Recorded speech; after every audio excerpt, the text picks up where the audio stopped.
कार्यक्रमाचे संयोजक, प्रतिष्ठानचे अध्यक्ष श्यामल पत्की, दीपनाथ पत्की, आदरणीय रायगावकर सर, या प्रतिष्ठानचे आणि ह्या व्याख्यानमालाचे विविध संयोजन करणारे इतर सहकारी पांडे सर, आणि इथं विश्व उत्पत्ती या विषयाच्या कुतूहलापोटी गोळा झालेले ज्येष्ठ विविध विषयाचे अभ्यासक आणि तज्ञ बंधू भगिनींनो, सुरुवातीलाच या विषयावर बोलायला सांगून त्याच्या अभ्यासाची मला संधी दिल्याबद्दल अधिक खोल जाण्याचे मी संयोजकांचे मनपूर्वक आभार मानतो. हातात असलेल्या इतर व्यापामुळं मी तूर्त एवढा खोल ताबडतोब गेलो नसतो, गमानं वाचला. हा पूर्वीपासूनच्या माझ्या पुतळाचा विषय, पण इथं बोलायला मिळणं हा फार मोठा बहुमान. ज्यांच्या शब्दांवर आणि ज्यांना पाहून आमच्या मनाची आणि विचाराची गळण झाली, त्या गुरुजींच्या नावे असणारी प्रत्येक गोष्ट आमच्यासाठी अतिशय भावनिक आणि सन्मानाची आहे. अशा व्यासपीठावर माझ्यासारख्या अतिशय सामान्य अभ्यासकाला बोलवून तुम्ही माझा खूप मोठा बहुमान केला आहे असं मला वाटतं. मला अशी आशा आहे की आपण जे काही बोलू, मी काही जे बोलेन त्यातून तुम्हाला फारसा कंटाळा येणार नाही आणि कदाचित 4-2 गोष्टी नव्या ऐकायला मिळू शकते. त्याचप्रमाणे अभय दातारांचं अभिनंदन करायचं याच्यामुळं की एखाद्याचा सत्कार आपल्या हाती होणं हाच आपला सत्कार असतो असं त्यांच्या बाबतीत मला म्हणावं.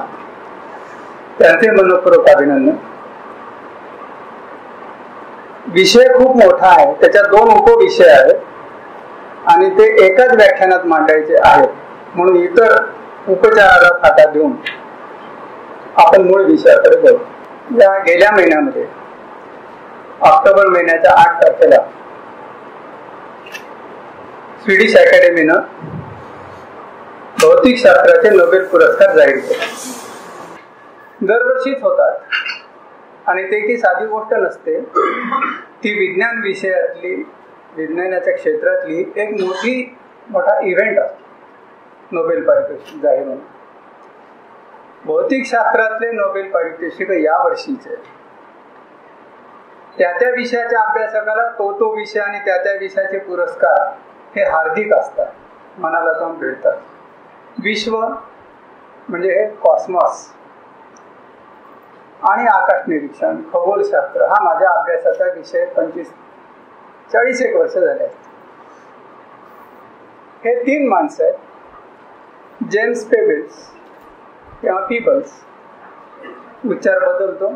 हे प्रिन्स्टन, अमेरिकेच्या प्रिन्स्टन विद्यापीठात काम करतात. प्रिन्स्टन विद्यापीठ म्हणजे जिथे अल्बर्ट आइन्स्टाईन काम करीत होते ते, आणि त्यांची जी चेअर आहे ती अल्बर्ट आइन्स्टाईन चेअरच आहे, तिथे ते काम करतात. यांना नोबेल पुरस्कार मिळाला विश्वाची उत्पत्ती कशी झाली याबद्दल मोलाचं संशोधन करून मोठं योगदान दिल्याबद्दल. एकूण नोबेल पारितोषिकाच्या 50% रक्कम ही यांना मिळणार. आणि दुसरा भाग जो अर्ध नोबेल पारितोषिक जिनेव्हा विद्यापीठाचे मायकेल मायर आणि केम्ब्रिज विद्यापीठाचे डिडियर क्वेलो या दोघांना विभागून मिळाले, या दोघात मिळणार. म्हणजे 25% यांना मिळेल. पर्वता एवढ्या उंचीची माणसं आहेत, काम किती प्रचंड आहे आणि आवाका केवढा मोठा आहे आणि तपश्चर्या केवढी आहे, आणि मग त्याच्यावर फळाचं मोल कळतं. पुरस्कार आणि पारितोषिक हा शब्द एवढा स्वस्त, चीप आणि उथळ झालेला आहे की त्यामुळं खरोखर फार मोठ्या पुरस्कारांचं मोल सुद्धा लोक निष्कारण मनातल्या मनात अवमूल्यित करतात. उलट आजच्या व्याख्यानामुळे, या घटनेमुळे माझ्या मनातली नोबेल पुरस्काराबद्दलची जी भावना आहे ती पुन्हा पूर्वीसारखी तेजस्वी होईल. देणारी कमिटी स्वीडिश अकॅडमी,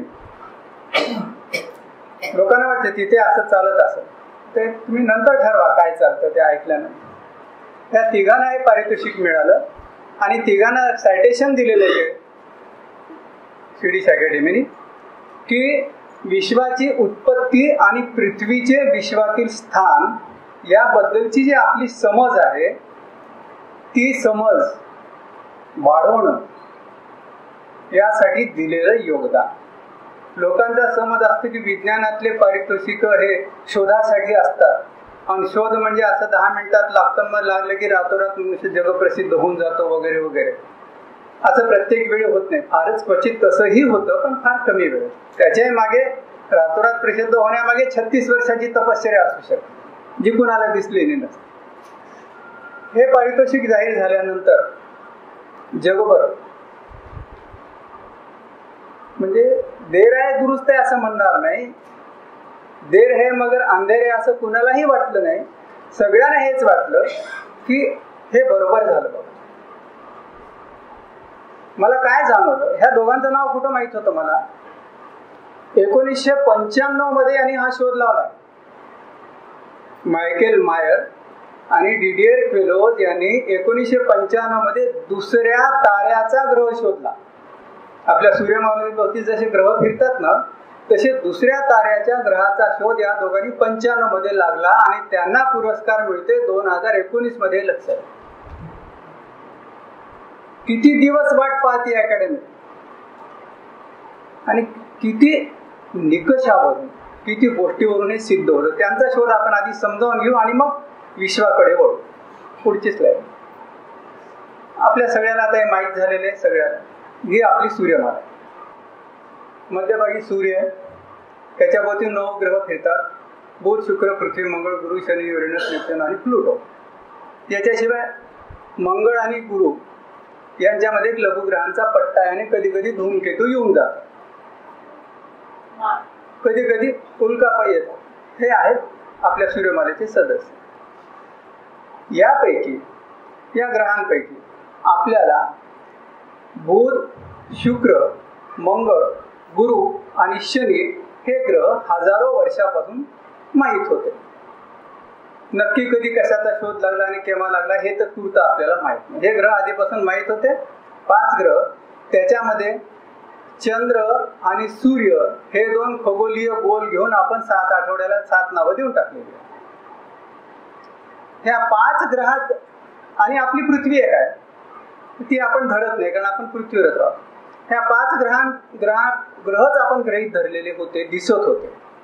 ग्रह म्हणजे अगदी साधी गोष्ट आहे, ते परप्रकाशित असतात, ते आपल्याला काही ओळखू येत नाही, परंतु एवढ्या का साध्या गोष्टीतून कळते की ते चमचमत आहेत, त्यांचा प्रकाश स्थिर असतो. हे शाळेत आपण शिकलेलं आहे. आणि दुसरं म्हणजे ग्रह जागा बदलतो. तुम्ही आज जर जो ग्रह पाहिला तो 1 महिन्यानी 2 महिन्यांनी किंवा त्या ग्रहानुसार तो दुसऱ्या जागी गेलेला दिसतो. तो जागा बदलतो म्हणून प्लॅनेट, जागा बदलणारा, त्या अर्थाने भटक्या असं नाव दिलेलं. आपण त्याला ग्रह म्हणतो. असे 5 ग्रह माहीत होते आणि ग्रहाचे शोध मग पुढे एक एक लागले. मग आपल्याला डिडियर क्वेलोजनी आणि मायरनी ग्रहाचा शोध लावण्यात एवढं वेगळं काय केलं हे कळायचं असेल तर आधीच्या ग्रहांचे कसे शोध लागले याचा एक धावता आढावा घेतला आणि त्यांचं वेगळेपण आणि मौलिकता कळली. पुढची स्लाइड बघू आपण. ग्रहांचे शोध कसे लागतात याचा आढावा जर आपण घेतला तर पहिली गोष्ट तर पाहून. शेकडो वर्षापासून आपल्याला बुध शुक्र मंगळ गुरु आणि शनी पाहून माहीत होते. पुढचे ग्रह वेगवेगळ्या पद्धतीने शोधल्या गेले. युरेनसचा शोध दुर्बिणीतून पाहून लागला. हे पाहून दिसणार, हे पहिले जे ते गोचर म्हणजे डोळ्याने दिसणार. युरेनसचा शोध दुर्बिणीतून पाहून लागला. प्लुटोचा शोध छायाचित्राद्वारे लागला आणि ग्रहाच्या गतीचा अभ्यास करून नेपच्यूनचा शोध लागला आणि डॉपलर परिणामातून हा शेवटचा शोध लागला. हे कळण्यासाठी आधीचा आपण आढावा 2 मिनिटात पाहून घेऊ. आता कसे कसे लागतात आपण उदाहरण बघू. पुढची स्लाइड बघू. हे खगोलशास्त्रातले एक महान व्यक्तिमत्व सर विल्यम हर्शेल 1738 ते 1822. म्हणजे जे टॉवरिंग पर्सनॅलिटीज आहेत खगोलशास्त्रातल्या, एखाद्या माणसाच्या कार्यामुळं पूर्ण विश्वच बदलून जातं त्या क्षेत्रातलं, त्याच्यापैकी हा माणूस. त्यांचं जीवनही तेवढंच अद्भुत आहे, पण आपल्याला तूर्त याच विषयाशी संबंधित आहे की त्यांनी काय केलं की एक मोठी दुर्बीण तयार केली. ती होती 40 फुटी दुर्बीण. इथं खाली दाखवलेली आहे, ते पहा. 4 मजली इमारती एवढी उंच दुर्बीण आहे, 40 फुटी. त्या दुर्बिणीतून गॅलिलिओने आधी शोध लावला होता, पण त्या दुर्बिणी छोट्या होत्या. यांनी एकदम 40 फुटी दुर्बीण उभी केली, ती आकाशावर रोखली. आणि उघडच आहे की जे हर्षेल पाहिल ते कधीच कोणीच हजारो वर्षात पाहिलेलं नव्हतं. त्यांनी दुर्बीण रेखली आणि काही महिन्यात तातडीनं त्यांना सापडला एक ग्रह, तो आहे युरेनस. जागा बदलले असं दिसलं की हा युरेनस म्हणून ओळखता येत नाही. लक्षात घ्या, ग्रह कोणताही ओळखायला त्यांनी जागा बदलली की नाही दिसावं लागतं. नकाशावरून कळतं, ताऱ्यांचे नकाशे काढलेले असतात. म्हणजे समजा 200 वर्षापूर्वीचा नकाशा हर्षेलच्या हातात आहे, त्या भागातल्या ताऱ्यांचा, आणि आज त्याला त्या भागात एक एक्स्ट्रा बिंदू दिसला, नवीन बिंदू दिसला, तर तो म्हणणार की नवीन आहे काहीतरी आलेलं. पण तसंच भागत नाही, त्यांनी जागा बदललेली दिसावं लागतं. त्यांनी जागा बदललेली दिसली आणि मग हर्षेलनी जाहीर केला युरेनसचा ग्रह सगळं बदलून गेलं. जेव्हा हजारो वर्षापासून 5 ग्रह माहित होते आणि हा 6वा ग्रह आता वाढला. खरं म्हणजे 7वा पृथ्वीला धरून. त्याच्या गतीचा अभ्यास सुरू झाला. म्हणजे फार मोठी क्रांती मला तर हजारो वर्षात एक झालेली आहे. एक ऍडिशनल ग्रहाचं वाढ झाली. त्याच्या पुढच्या स्लाइडमध्ये कसा शोध लागलाय आपण पाहतो. युरेनसचा जेव्हा अभ्यास सुरू झाला त्याच्या गतीचा, हे सगळे ग्रह सूर्याभोवती फिरतात. प्रत्येकाची विशिष्ट गती असते. उदाहरणार्थ बुध खूप जवळून फिरतो सूर्याच्या, 3 महिन्यात लागतात. 88 दिवसात एक प्रदक्षिणा करतो. शुक्र त्याच्यापेक्षा लांब आहे, 7 महिने 16 दिवस लागतात त्याला फिरायला. पृथ्वीला 365 दिवस लागतात. मंगळाला 2 वर्ष लागतात. जेवढं सूर्यापासून लांब जाल तेवढं त्याला जास्त फिरावं लागतं ग्रहाला, आणि त्याचा दिवस मोठा. युरेनसला फिरायला त्याची प्रदक्षिणा पूर्ण होत आली. आपण पाहिलं की 1781 मध्ये युरेनसचा शोध लागला. जवळपास 1840 पर्यंत त्याच्या गतीचा लोक अभ्यास करीत. त्याची चाल, कसं कसं फिरतो, अंतर माहित होतं. गणित इतकं असतं खगोलशास्त्रात, असे गणित करतात भौतिकशास्त्रात, की त्या ग्रहाची जवळपास तुम्हाला पूर्ण कुंडलीच माहित होऊन जाते 2 ते 3 महिन्यात. तो किती अंतरावरून फिरतो, त्याची गती काय, त्याचं वस्तुमान काय, सगळं काढलं.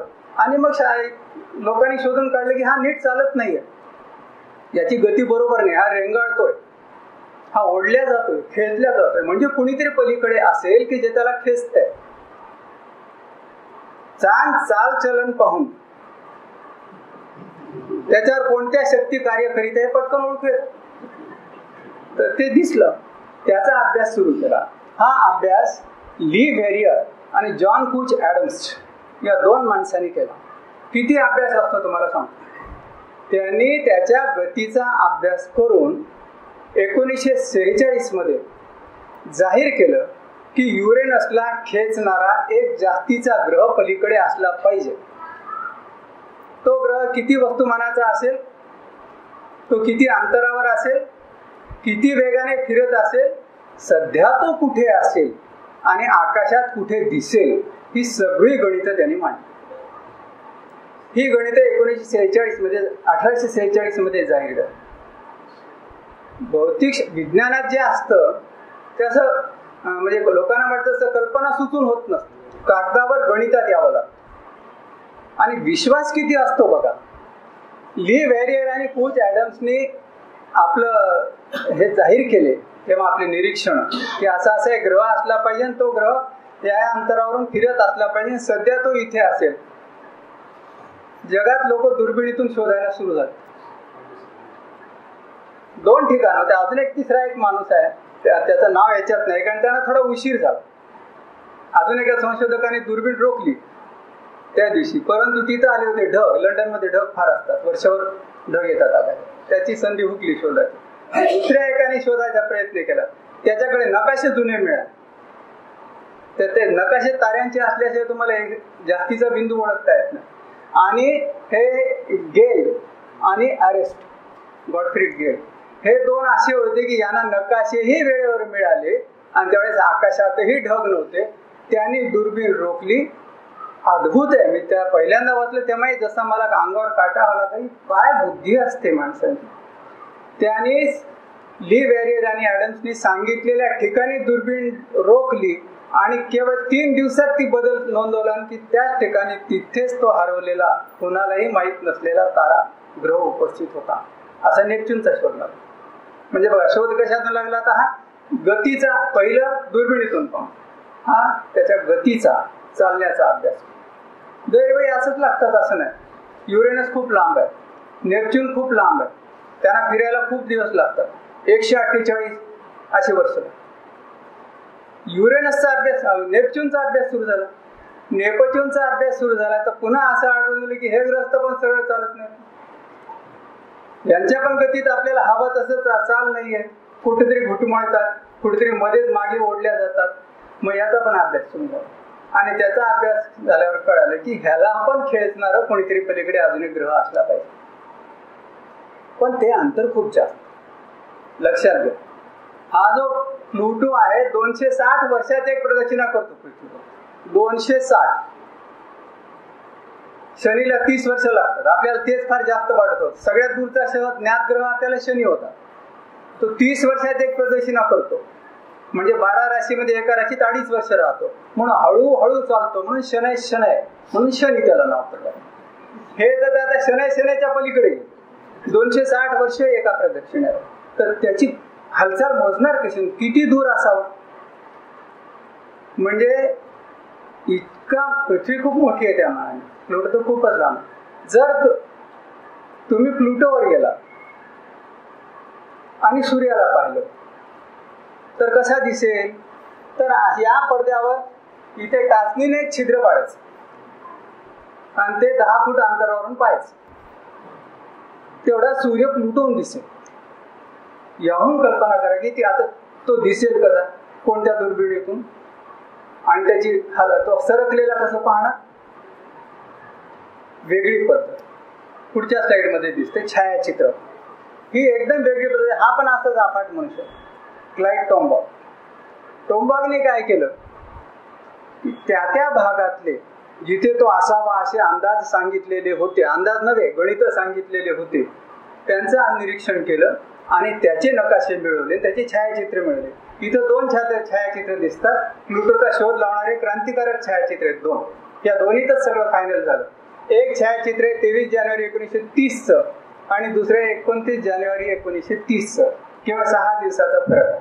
6 दिवसाच्या फरकात तुम्हाला बाण दिसतो. तिथे बाणाने दर्शवलेला एक बिंदू 2 ताऱ्याच्या उजवीकडे आहे आणि या छायाचित्रामध्ये तो अलीकडे आहे.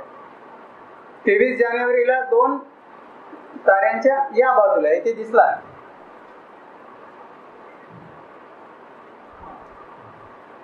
आणि तिकडे त्या 2 ताऱ्याच्या उजवीकडे. हे महाशय 6 दिवसात जागा बदलून तिकडे गेले. हा प्लुटोच्या शोधाचा क्रांतिकारक छायाचित्र आहे. असा पण शोधला. आता प्लुटो जर एवढ्या लांब आहे तर दुसऱ्या ताऱ्याच्या ग्रहाचा शोध लावणं, दुसऱ्या ताऱ्यांच्या, ही जवळपास असंभव गोष्ट वाटते. ती गोष्ट करून दाखवणाऱ्या 2 महान व्यक्ती म्हणजे डिडियर क्रेलोस आणि मायकेल मायर. पुढची स्लाइड बघू. ह्या दोघांनी सूर्यमाले बाहेरच्या ग्रहाचा शोध लावला. हा शोध लावला 1995 मध्ये. इथे नकाशामध्ये लाल रंगात तिथे दाखवलेले 50 वर लिहिले 51 पेगासी बी. पेगासस म्हणजे आकाशातल्या का तारका संघाचं नाव आहे, ज्याला आपण उच्चैश्रवा असं मराठीत नाव दिलं. उच्चैश्रवा. इथे जो चौकोन दिसतो आणि चौकोनाला तिकडे 2 फाटा गेलेला, इकडे फाटा, हे उच्चैश्रवा तारका संघ आहे. त्याला म्हणजे पूर्वा भाद्रपदा आणि उत्तरा भाद्रपदा अशी नक्षत्र आपण त्यात धरलेली आहे त्या तारका संघात. त्या पेगासस मधल्या ताऱ्यांना म्हणतात पेगासी. आणि त्याच्यातला 51 नंबरचा तारा, त्या 51 नंबरच्या ताऱ्याचा अभ्यास करून त्याने एक ग्रह शोधून काढला. लक्षात घ्या की या ताऱ्याचं आपल्यापासून अंतर आहे 50 प्रकाश वर्ष. प्रकाश वर्ष म्हणजे प्रकाशाने एका वर्षात काढलेलं अंतर. प्रकाशाचा वेग आहे एका सेकंदाला जवळपास 3 लक्ष किलोमीटर. एका सेकंदाला 3 लक्ष किलोमीटर. या गतीने प्रकाश 1 वर्षात जेवढं अंतर जाईल त्याला म्हणायचं 1 प्रकाश वर्ष. आपल्यापासून सर्वात जवळचा तारा अल्फा सेंटारी हा 4.2 प्रकाश वर्ष अंतरावर आहे. आता प्रकाश वर्ष अंतराची नेमकी कल्पना, आकडे असतात 000 वाढतात. किती झाले 1 वर्षात किती किलोमीटर 000 वाढ, काही फरक पडत नाही. 2 अब्ज कमी घ्या 5 अब्ज जास्त. उदाहरण देऊन सांगतो की सगळ्यात जवळचा तारा अल्फा सेंटारी तो 4 प्रकाश वर्ष अंतरावर आहे. त्यावर जर आपलं अंतराळ यान जे ताशी 28,000 किलोमीटर वेगाने जातं, ताशी 28,000 किलोमीटर वेगाने जाणारं आपलं अंतराळ यान जर आपण अल्फा सेंटारीवर पाठवलं तर त्याला तिथे जाण्यासाठी 35,000 वर्ष लागतील. 96,000. हा 50 प्रकाश वर्ष अंतरावरचा तारा आहे. ठिपक्याच्या पलीकडे काही दिसतच नाही दुर्बिणीतून. त्याच्या ग्रहाचा शोध. मग आपण हबल दुर्बीण आकाशात सोडलेली, तिने खूप चांगली छायाचित्र दिली, तरी पण ताऱ्याचा ग्रह शोधणे खूप अवघड काम. यासाठीची एकदम वेगळी पद्धत त्यांनी शोधून काढली आणि त्या पद्धतीमुळे त्यांचं नाव 1995 मध्ये जगभर झालं. आणि त्यावेळेस आम्ही सुद्धा काय माणसं काय तत्व आहे त्याची कल्पनाच इतकी अफाट होती शोधायची. परंतु हा शोध लागल्यानंतरही त्याची दखल स्वीडिश अकॅडमीने किंवा कुणीही घेतली नाही. असं होत नाही कोणी शोध लावला की लगेच वा वा वा वा वा देऊन टाका पुरस्कार. लेख सुद्धा छापल्या जात नाही. नेचर साप्ताहिक आहे ज्याच्यामध्ये लेख येणं ही सर्वात प्रतिष्ठेची गोष्ट मानली. नेचर साहित्य तुम्ही शोध लावल्यानंतर संशोधन केल्यानंतर तिथं तुमचा रिपोर्ट गेल्यानंतर त्यांची टीम येऊन तपासून व्हेरीफाय करून जाते की तुम्ही दिलेलं जसं जसं आहे तसं तसं ते खरंच घडलंय का. मग तिथं तुमचा प्रबंध छापल्या जातो. त्यांचं असंच झालं की छापल्यानंतर 1995च्या शोधाला 2019 मध्ये पारितोषिक मिळालं. कारण की यानंतर हा पहिला तारा ग्रह शोधलेला 51A-B 51 पेगासी बी म्हणजे त्या ग्रहाचा एक जोडीदार म्हणजे उपग्रह आहे, ताऱ्याचा जोडीदार. का बरं एवढी वाट पाहिली. या 24 वर्षात 4,000 ग्रह शोधले गेले. आज मितीला शोधल्या गेलेल्या दुसऱ्या ताऱ्यांच्या ग्रहांची संख्या 4,000 झालेली आहे. 4,000 ग्रहाचा शोध लागल्यावर ठरलं की बरोबर आहे बरं काय.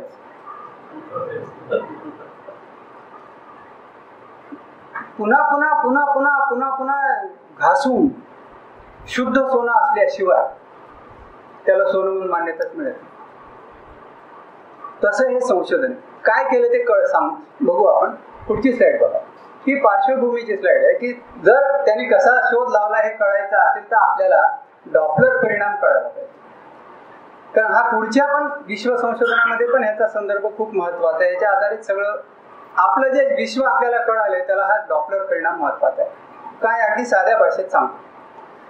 कोणत्याही वस्तूपासून आपल्याकडे जे किरण आले त्या किरणाला तुम्हाला माहिती सूर्य सप्तरंगी पट मिळतो. लोलकातून जर ते किरण पाठवले तर त्याचा सप्तरंगी पट मिळतो. त्याला म्हणतात स्पेक्ट्रम किंवा वर्णपट. स्पेक्ट्रम किंवा वर्णपट. वर्णपट हा एका अर्थाने त्या वस्तूचा आधार कार्ड असतो.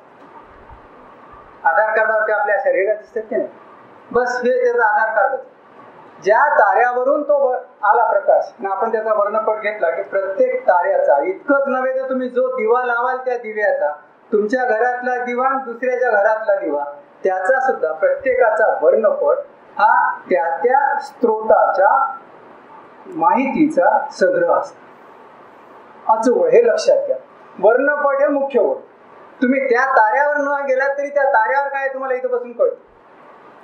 त्या ताऱ्याचा वर्णपट घेतला की ताऱ्यावर कोणते द्रव्य आहे ते कळतं. तर तुम्हाला हायड्रोजनचा वर्णपट कसा आहे ते माहिती आहे, सगळं माहिती कळतं. असा वर्णपट जर मिळाला तर त्या वर्णपटाच्या बाबतीमध्ये डॉपलर नावाचा एक फार महान माणूस होऊन गेला. दुर्दैवाने ते अल्पायुषी ठरले, 50 वर्षाचं आयुष्य मिळालं. पण त्यांच्या एका शोधामुळं वैद्यकीय क्षेत्रापासून ते विश्व संशोधनापर्यंत संपूर्णपणे नवी दालन उघडली. अलिबाबाच्या गुहेसारखी एक नवी दुनिया त्यांनी उघडून दिली. हा शोध त्यांनी 1842 मध्ये लावला. शोध काय होता? शोध असा आहे, आपण फक्त वर्णपटाच्या भाषेत पाहतो, ध्वनी लहरीला पण लागू होतो. शोध असा आहे की एखादी वस्तू तुमच्या दिशेने येत आहे आणि एखादी वस्तू तुमच्यापासून लांब जात आहे. प्रकाशाचा स्रोत तुमच्याकडे येत आहे किंवा तुमच्यापासून लांब जात आहे, याचा परिणाम त्याच्या वर्णपटावर होतो. कशाचा? त्या वस्तूच्या गतीचा. वस्तू जर तुमच्या दिशेने येत असेल तर तिचा वर्णपट डाव्या बाजूला निळ्या रंगाकडे सरकतो. वर्णपटातल्या रेषा निळ्या रंगाकडे सरकतात, त्याला म्हणतात ब्ल्यू शिफ्ट. ब्ल्यू शिफ्ट त्याला मी नाव दिलेले नीलश्रुती. श्रुती म्हणजे सरकणं, नीलश्रुती. आणि जर ती वस्तू तुमच्यापासून लांब जात असेल तर तिचा वर्णपट लाल रंगाकडे सरकतो, वर्णपटातल्या रेषा. आता इथं तुम्हाला या चित्रामध्ये उदाहरणार्थ समजावून सांगतो. ही जी रेषा आहे ही मध्यभागाची एक संदर्भ रेषा. तुम्हाला इथं दिसतं की इथं ही रेषा उजवीकडे सरकली आणि या ठिकाणी ही रेषा या बाजूला सरकली. त्याप्रमाणे सगळे रंग तिकडे सरकलेले आहेत. वर्णपटाचा जास्त भाग निळ्या रंगाने व्यापलाय, इकडे जास्त भाग तांबड्या रंगाने व्यापलाय. ही रेषा उजवीकडे किती सरकली? वर्णपटातल्या रेषा कुणीकडे किती सरकल्या? नीलश्रुती आहे की ताम्रश्रुती आहे? ताम्रश्रुती मिळाली म्हणजे त्या रेषा इकडे सरकल्या की बिनधास्त काळजी करू नका, ती निघून चाललंय, काळजी. आणि ब्ल्यू शिफ्ट दिसला की ती वस्तू तुमच्याकडे येत आहे. म्हणजे तो तारा तुमच्याकडे येतोय का तुमच्या दूर जातोय हे तुम्हाला पृथ्वीवर बसून सांगता येतं. एवढंच नव्हे, हे सूक्ष्मदर्शकातून पाहून हा शिफ्ट किती आहे, किती सरकलंय हेच मोजमाप करतायत आणि या मोजमापावरून त्याची गती ठरवतात. म्हणून दूरची वस्तू तुमच्याकडे सरकली किंवा तुमच्यापासून लांब गेली ह्याची गणित तुम्हाला वर्णपटावरून करता येतात. हा मुद्दा ह्याला म्हणतात डॉपलर इफेक्ट. डॉपलर इफेक्ट आहे की वस्तू तुमच्याकडे येते का लांब जाते यानुसार त्या वस्तूचा वर्णपट बदलतो. वस्तू तुमच्या जवळ येत असेल तर तिचा वर्णपट निळ्या रंगाकडे सरकतो. वस्तू तुमच्यापासून दूर जात असेल तर तिचा वर्णपट तांबड्या रंगाकडे सरकतो. आणि तो वर्णपट किती सरकलाय मोजता येतो आणि यावरून त्या वस्तूच्या गती ठरवता येते. एका छोट्याशा या शोधामुळं शरीराच्या डॉपलर तपासण्यापासून ते आकाशगंगापर्यंत सगळ्या जगाचं चित्र बदलून गेलं, आपलं आकलन बदलून गेलं. त्याचा फायदा कसा झाला, काय करून घेतला यांनी, या दोघांनी, ते आपण पुढच्या स्लाइडमध्ये सांगतो. त्यांनी काय शोधून काढलं तोपर्यंत आइन्स्टाईनचं हे संशोधन आणि गणित हे शास्त्र खूप पुढे गेलं. नीलश्रुती आणि ताम्रश्रुती मोजण्याचं हे खूप पुढे गेलं. इतकंच नव्हे, अतिसूक्ष्म मोजमाप शक्य झाली. ह्याने काय केलं की तो तारा आहे, त्या ताऱ्याचा सगळं चुकीतून शोधलं बरं का. त्यांनी ते सांगितलंय परवा नोबेल पारितोषिक. खरं म्हणजे आमची चूक झाली होती, काय चुकले हे आम्ही शोधत गेलो आणि ग्रह सापडले. त्यांनी 51B पेगासी 51 पेगासीचा वर्णपट मिळवला.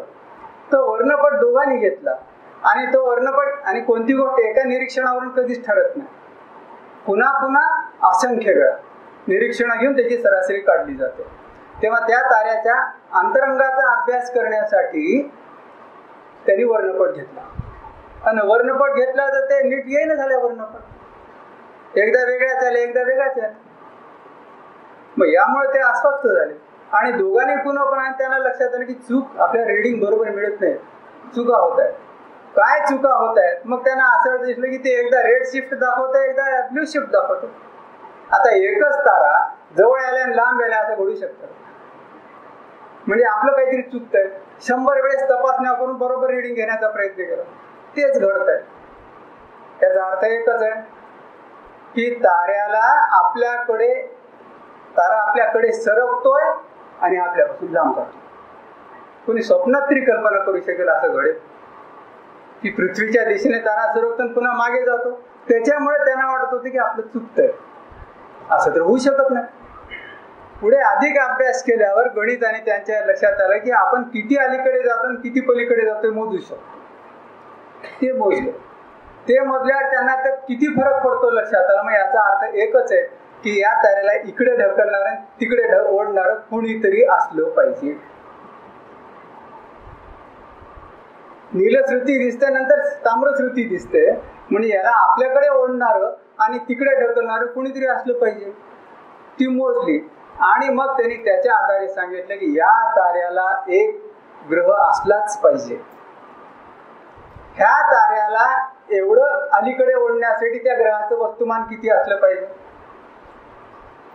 सिंपल गोष्ट आहे. स्थलांतर किती होतं, विचलन किती होतं, यावरून त्या वस्तूचं आकर्षण किती आहे ते कळतं. त्या आधारे त्यांनी स्पष्टीकरण दिलं की या वस्तुमानाचा असा तारा या ग्रहाभोवती फिरत असला पाहिजे. आणि मग त्यांनी त्या निरीक्षणाचं स्पष्टीकरण दिलं. लक्षात घ्या, नुसता शोध लावून चालत नसतं. जे तुम्ही शोधलं त्याचं वैज्ञानिक स्पष्टीकरण द्या आणि ते स्पष्टीकरण सर्व मान्य व्हावं लागतं आणि ते गणितात बसावं लागतं आणि सगळ्याला तीच उत्तरं मिळावी लागतात. तेव्हा ते मान्य तेव्हा ते मान्य होतं. आता बघा, इथे तुम्हाला असं दिसतं त्याने दिलेलं स्पष्टीकरण. इथे हा तारा आहे आणि हा त्याच्यामध्ये फिरणारा ग्रह आहे. हे इथं पृथ्वी आहे, निरीक्षण. जेव्हा हा अलीकडे येतो, ग्रह असा फिरतो, तेव्हा गतीमध्ये 2 प्रकार आहेत. ग्रह जेव्हा इकडे जातो म्हणजे पृथ्वीपासून लांब चाललाय आणि इथून इथे येतोय हा भाग, ग्रह इथून पृथ्वीकडे येतो आणि इकडून पृथ्वीकडून लांब जातो. आता गंमत अशी आहे की एवढासा छोटासा ग्रह असला तरी तो ताऱ्याला ओढत असतो. ताऱ्यालाही म्हणजे काय, लहान लेकरू आहे, आईचे पॉवर जास्त, लहान बाळाची पॉवर कमी. आई सहज त्याला कोणीकडे सरकू शकते, पण ते लहान लेकरू सुद्धा आईला आपल्या मागे सरकवतेच. त्याच ग्रह अलीकडे आला की तारा पृथ्वीच्या दिशेने किंचित ओढला जातो. तर काय की ते मोजमापाच्या बुद्धीच्या तरी ह्याच्यात बसतंय का की एक तारा एका ग्रहामुळे पृथ्वीकडे किंचित सरकतो, तुम्हाला ब्ल्यू शिफ्ट मिळते. आणि जेव्हा हे असा जायला लागतो ग्रह, हा तारा दिसतोय तुम्हाला, तारा पण सरकतोय का, त्याने ते दर्शवले. तारा पण पलीकडे चालले, अलीकडे आहे. त्याच्यावर ते चित्र पाहिलं होतं मी, तेव्हा मला असं हसू आलं होतं. सूर्याचे किती हाल असतील, 9 जण 9 दिशांनी खेचतात. तर असं तो गोल फिरतो आणि म्हणून आपल्याला ही ताम्रश्रुती आणि नीलश्रुती दिसते. शास्त्रज्ञांना खगोलीय निरीक्षणातून दिसणाऱ्या असंख्य चुकांचं एक स्पष्ट वैज्ञानिक शास्त्रशुद्ध स्पष्टीकरण यांनी उपलब्ध करून दिलं. त्या आधारे एका ग्रहाचा शोध लागला आणि हा जो ग्रह आहे त्याला त्यांनी 51 पेगॉसी बी नाव दिलं. तो आपल्या पृथ्वीपेक्षा मोठा, गुरुपेक्षाही मोठा ग्रह. आणि एकदा तुम्हाला थोडासा अंदाज आला की त्याची पूर्ण कुंडली शास्त्रज्ञ मांडून समोर ठेवतात. केवढा आहे, किती दिवसात फिरतो, काय. आणि हे एकदा ही पद्धत मांडली जेव्हा त्यांनी, संशोधकांनी, या दोघांनी, शोध जाहीर झाला. आताही तुम्ही शतक शोधांचे गाजलेलं पुस्तक आहे मोहन आपटेंचं. शतक शोधांच्या मध्ये 1995 मध्ये काढून पहा, शोध क्रांतिकारक शोध म्हणून दिलेला आहे. त्या वर्षीचा सगळ्यात क्रांतिकारक शोध म्हणून दिलेला आहे. आणि मला वाटत होतं 1-2-3 वर्षामध्ये तरी यांना सन्मान मिळेल. यानंतर या पद्धतीनं शोधांची लाट उसळली, लोकांनी शोधून काढले आणि आजपर्यंत ही संख्या सुमारे 4000च्या पुढे गेलेली आहे. दूर दूरच्या ताऱ्यांचे ग्रह शोधून काढलेत आपण, आपल्या पृथ्वीसारख्या, सूर्यासारख्या सूर्यमाला ताऱ्यांचे. आणि इतकंच नाही तर पुढे तर अशा ग्रहांचं छायाचित्र सुद्धा घेण्यात आलं. इथपर्यंत जी प्रगती घडून आली ती यांच्या शोधामुळे घडून आली. की त्यांनी काय शोधलं? त्याने अशा प्रकारे ग्रह फिरत असताना आपल्याला नीलश्रिती आणि ताम्रश्रिती मिळते, हा घोटाळा नसून तिथल्या ग्रहाच्या अस्तित्वाचा पुरावा आहे हे म्हटलं. हे शोध लागले आणि ह्या शोधाबद्दल त्यांना 1919 मध्ये 2019 मध्ये नोबेल पारितोषिक दिलेले, दोघाला विभागून. फेलोज आणि मायर दोघंही त्यामध्ये सहभागी होते आणि 25% सहभाग त्या दोघांचा यामध्ये मिळालेला आहे. अजून पुढची स्लाइड, त्याच्या पुढची. एवढं पाहिल्यानंतर मुख्य भाग जो भाषणाचा तो आहे विश्व उत्पत्ती. त्याकडे आपल्याला वळता येईल. त्याची सुरुवात विश्व उत्पत्तीचं कुतूहल सगळ्या जगाला आहे. सूर्यमालेपर्यंत आपण आलो, ग्रहापर्यंत आलो. आपण विश्वाकडे कसं कळलो? माणसाची विश्वाची कल्पना कशी कशी बदलत गेली आणि बदलत जाते. पाळणा हे विश्व असतं, वर लावलेल्या चिमण्या वगैरे आपल्या बालपणी होते. मग विश्व बदलतं, मग घर हे विश्व होतं, मग गल्ली, शाळा, मग गाव, गावाच्या पलीकडे काही जग वाटतच नाही, मग शहर वगैरे, देश वगैरे सगळं, पृथ्वी आणि मग सूर्यमालेपर्यंत आकलन आलं. एवढा शोध लागल्यानंतरही पुढे विश्व नक्की किती मोठं आहे याची कल्पनाच नव्हती लोकांना. आकाशामध्ये हा एक पट्टा दिसतो. बुडूक पांढरातून तुम्ही कधी पाहिलं, जे आकाश निरीक्षक आहेत त्यांना माहित आहे. बुडूक पांढरामध्ये आकाशात एक दुधाळ पट्टा दिसतो, त्याला म्हणतात आकाशगंगा.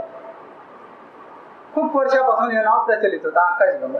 हे काय ते माहित नव्हतं. आपण त्याला आकाशगंगा नाव दिले ना, आपण असं मानलेलं आहे आपल्या बरोबर की आकाशातली गंगा आहे आणि तीच पुढे मग तपोवनामध्ये हिमालयात पृथ्वीवर उतरली आणि ती पृथ्वीवरची गंगा झाली. ही आकाशगंगा ही म्हणजे नक्की काय आहे कोणाला माहित नाही.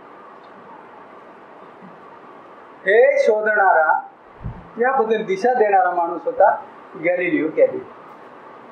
यांनी 1617 मध्ये एक महत्वाचं निरीक्षण नोंदवलं की त्यांनी दुर्बीण, तोपर्यंत दुर्बीण कोणी वापरत नव्हता ना. लक्षात घ्या, डोळ्यांना खूप मर्यादा होती, चष्मेच पूर्वी नव्हते. त्यामुळे आंधळ्या लोकांची संख्या खूप जास्त होती. त्यांना दिसलं असतं पण चष्मे नव्हते. मग चष्म्यांचा शोध लागल्यावर बऱ्याच जणांना दिसू लागलं, म्हणजे न दिसण्याच्याची संख्या कमी झाली.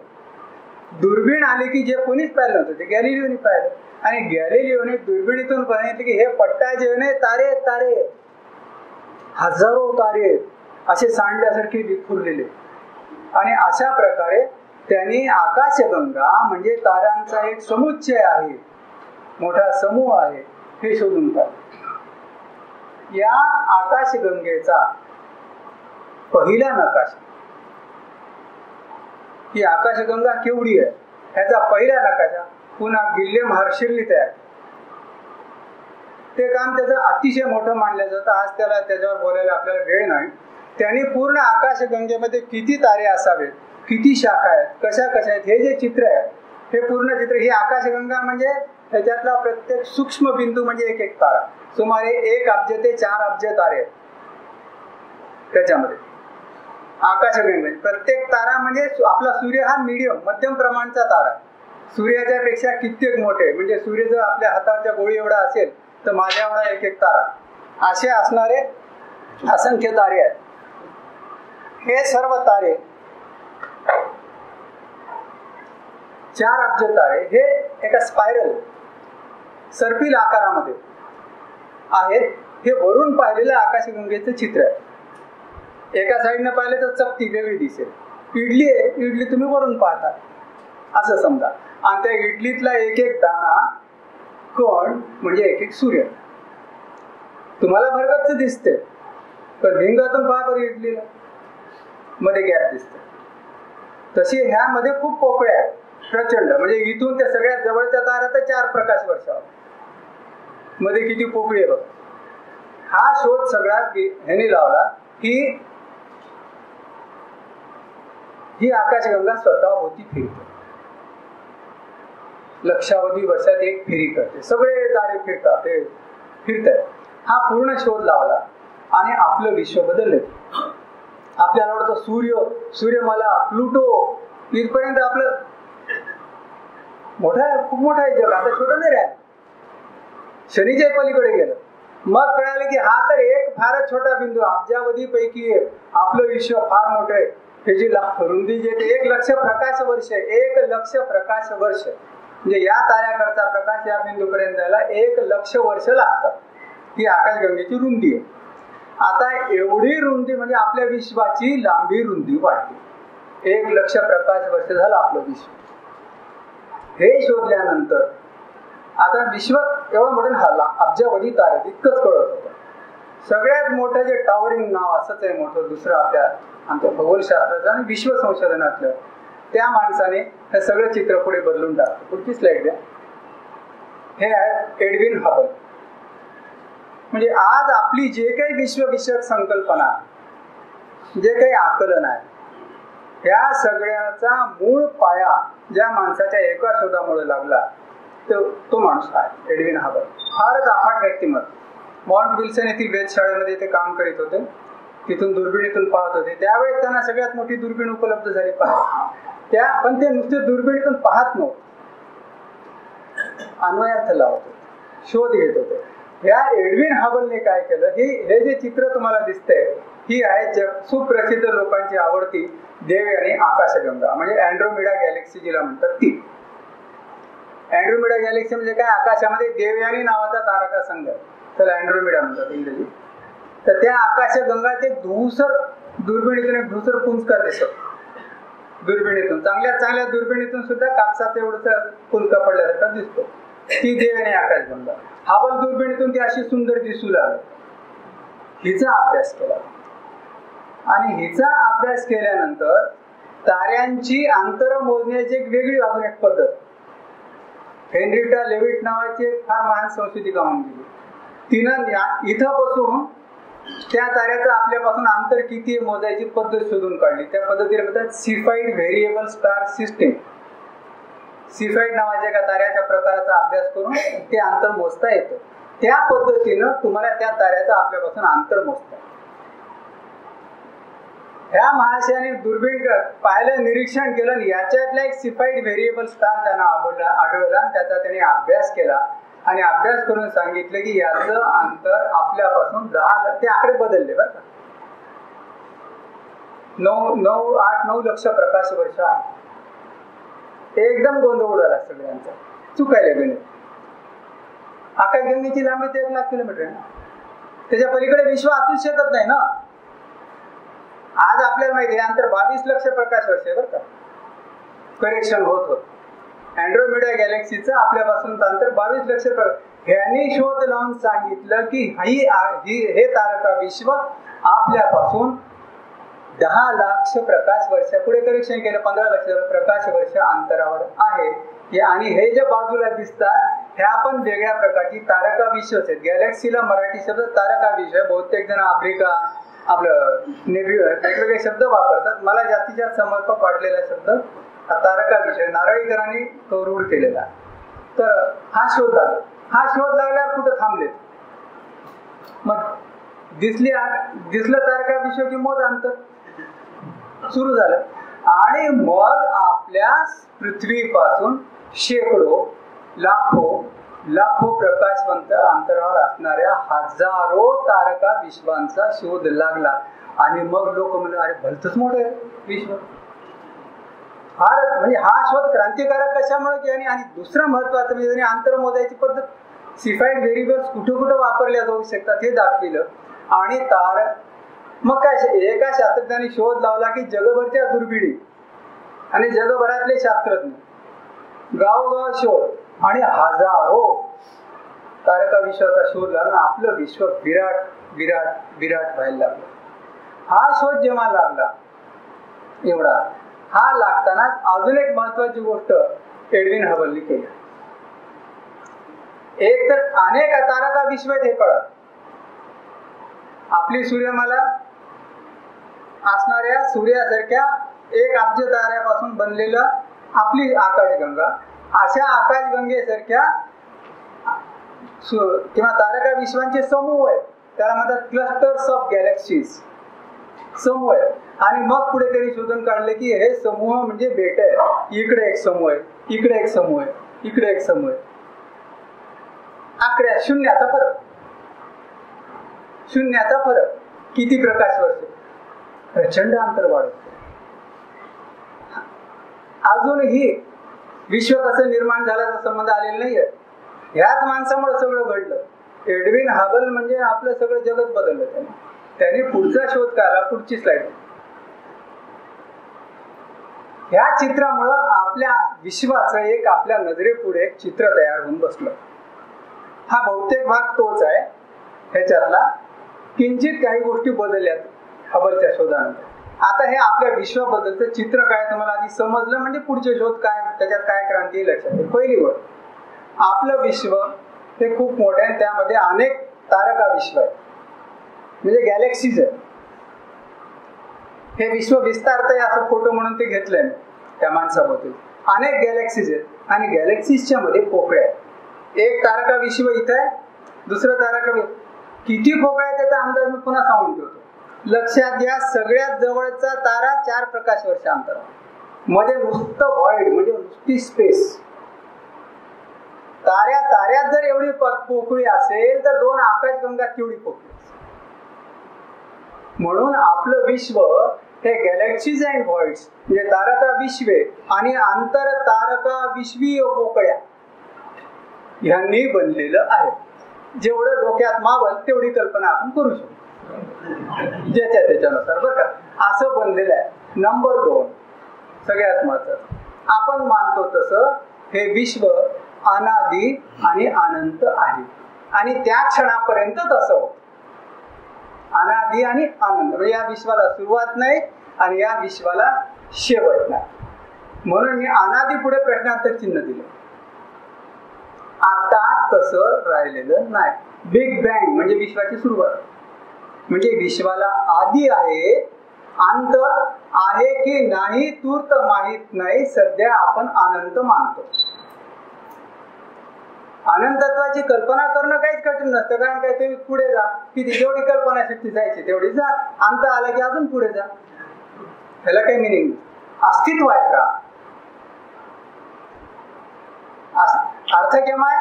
जर पुढे अस्तित्व असेल, तारा असेल, ग्रह असेल, जे काय असेल ते ऊर्जा असेल, अस्तित्व असलं तर विश्व आहे आणि ते आनंद आहे की नाही अजून ठरायचंय. तो वेगळ्या विषयाचा, वेगळ्या चर्चेचा विषय. क्लोज युनिव्हर्स, ओपन युनिव्हर्स वगैरे तो वेगळा आहे. सध्या आपल्याला एक माहिती की विश्व हे अनादी नसून त्याची सुरुवात झाली का त्या निष्कर्षाला आले आपण पुढे पाहणार. दुसरं एक आहे, हे अद्भुत गोष्ट आहे, हे विश्व एकजिनसी आहे, होमोजिनियस. म्हणजे काय की तुम्ही या विश्वामध्ये कुठूनही उभं राहा, तुम्ही विश्वाच्या केंद्रभागी असता. म्हणजे तुम्ही इथं सगळीकडे सगळं भोवताली या बाजू या कोणी कडूनही पहा, जिकडे तिकडे विराट पोकळी मध्यभागी तुम्ही. म्हणून तुम्हाला वाटतं की तुम्ही या कॉर्नरला आहे, तिकडे प्लुटोकडे गेलात म्हणजे वेगळ्या कॉर्नरला जातात.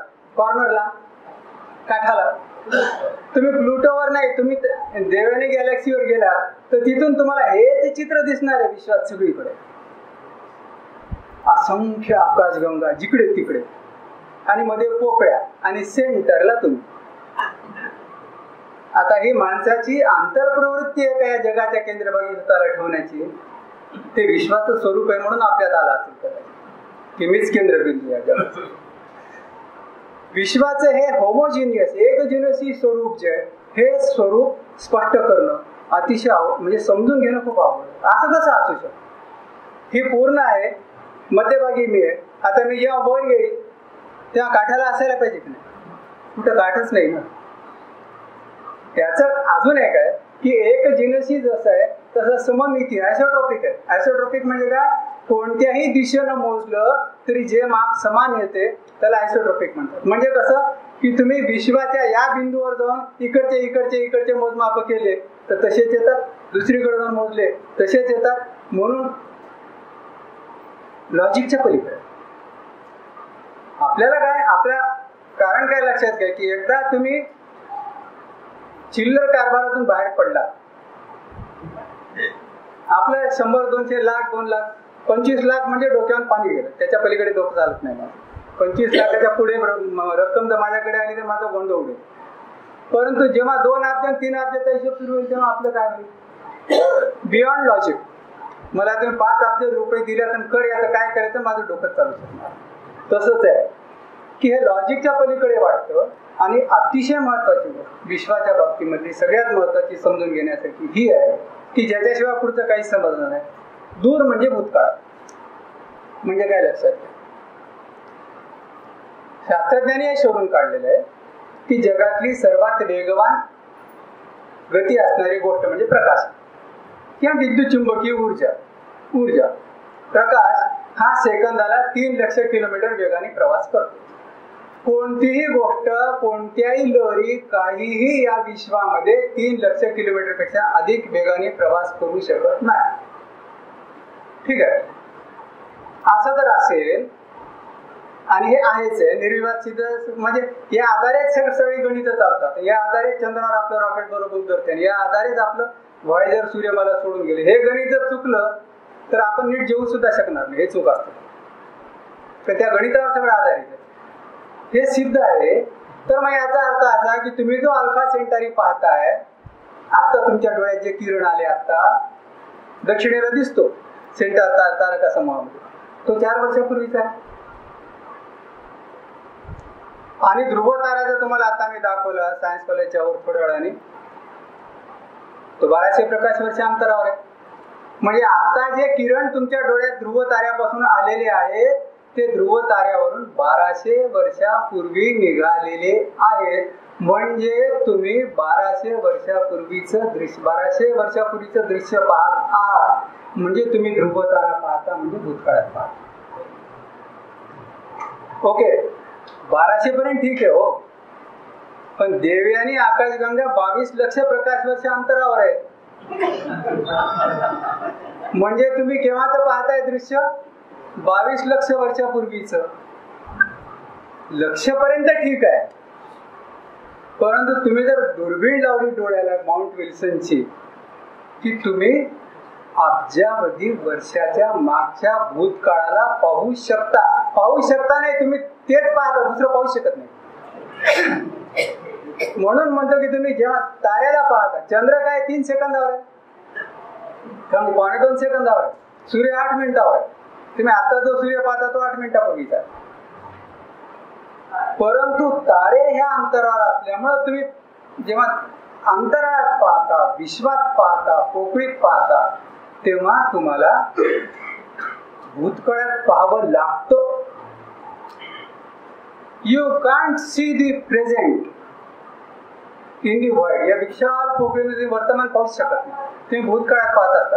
आता तुम्हाला कळालं की पृथ्वीचा विश्वाचा उगम शोधणं किती सोपं आहे. जास्तीत जास्त दूरचं बघा. आता पुढे हे आपलं विश्वाचं आकलन आहे. हे समजल्याशिवाय क्रांती कळणार नाही काय झाली ती. पुढची स्लाइड हो. हे हबल दुर्बिणीनं टिपलेलं छायाचित्र आहे. आता बघा, शास्त्रज्ञांनी शोधलंय की हे बिग बँग वगैरे जे घडलं ना, ते 13.7 अब्ज वर्षापूर्वी घडलेलं आहे.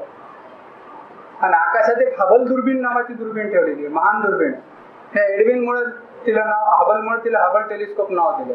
ती अंतराळात ठेवली म्हणजे काही डिस्टर्बन्स येऊ नये आणि खूप दूरचं पाहता यावं.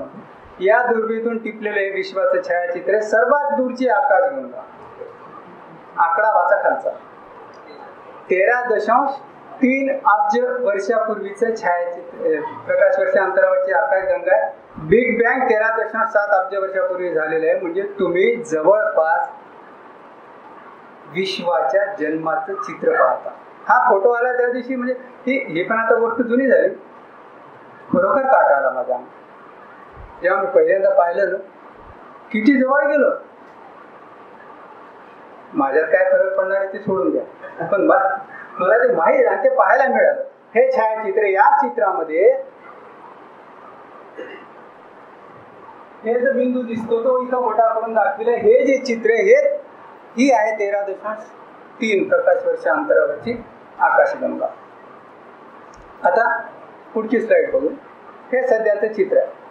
या माणसानं सगळ्यात मोठी क्रांती केली. बिग बँगचा जनक विश्व कसं निर्माण झाली कल्पना डोक्यात त्याच्यामुळे आली. नाहीतर आधी काय अनादी आहे ना, कसं जन्माला शोधायची गरज होतं आणि काय होणार असंच राहणार. स्टेडी स्टेट ही अवस्था अशीच होती आणि ही अवस्था अशीच राहणार हे मानलेलं आधीच. ह्याने हा शोध लावला. एडविन हबलने काय केलं, निरनिराळ्या आकाशगंगाचे अंतर काढले. मग त्यांच्यातून ताम्रश्रुती आणि नीलश्रुती पाहायला लागले, त्यांचे वर्णपट पाहायला लागले. वर्णपट पाहायला लागल्यावर भयानक चुका, भयंकर चुका. काय चुका की हे आकाशगंगेचा वर्णपट पाहिला रेड शिफ्ट, दुसरीचा पाहिला रेड शिफ्ट. प्रत्येक आकाशगंगा रेड शिफ्ट कशी दर्शवते म्हणून त्यांनी या साईडच्या पाहिल्या रेड शिफ्ट. म्हणजे नक्कीच आपली उपकरणं चूक करतायत.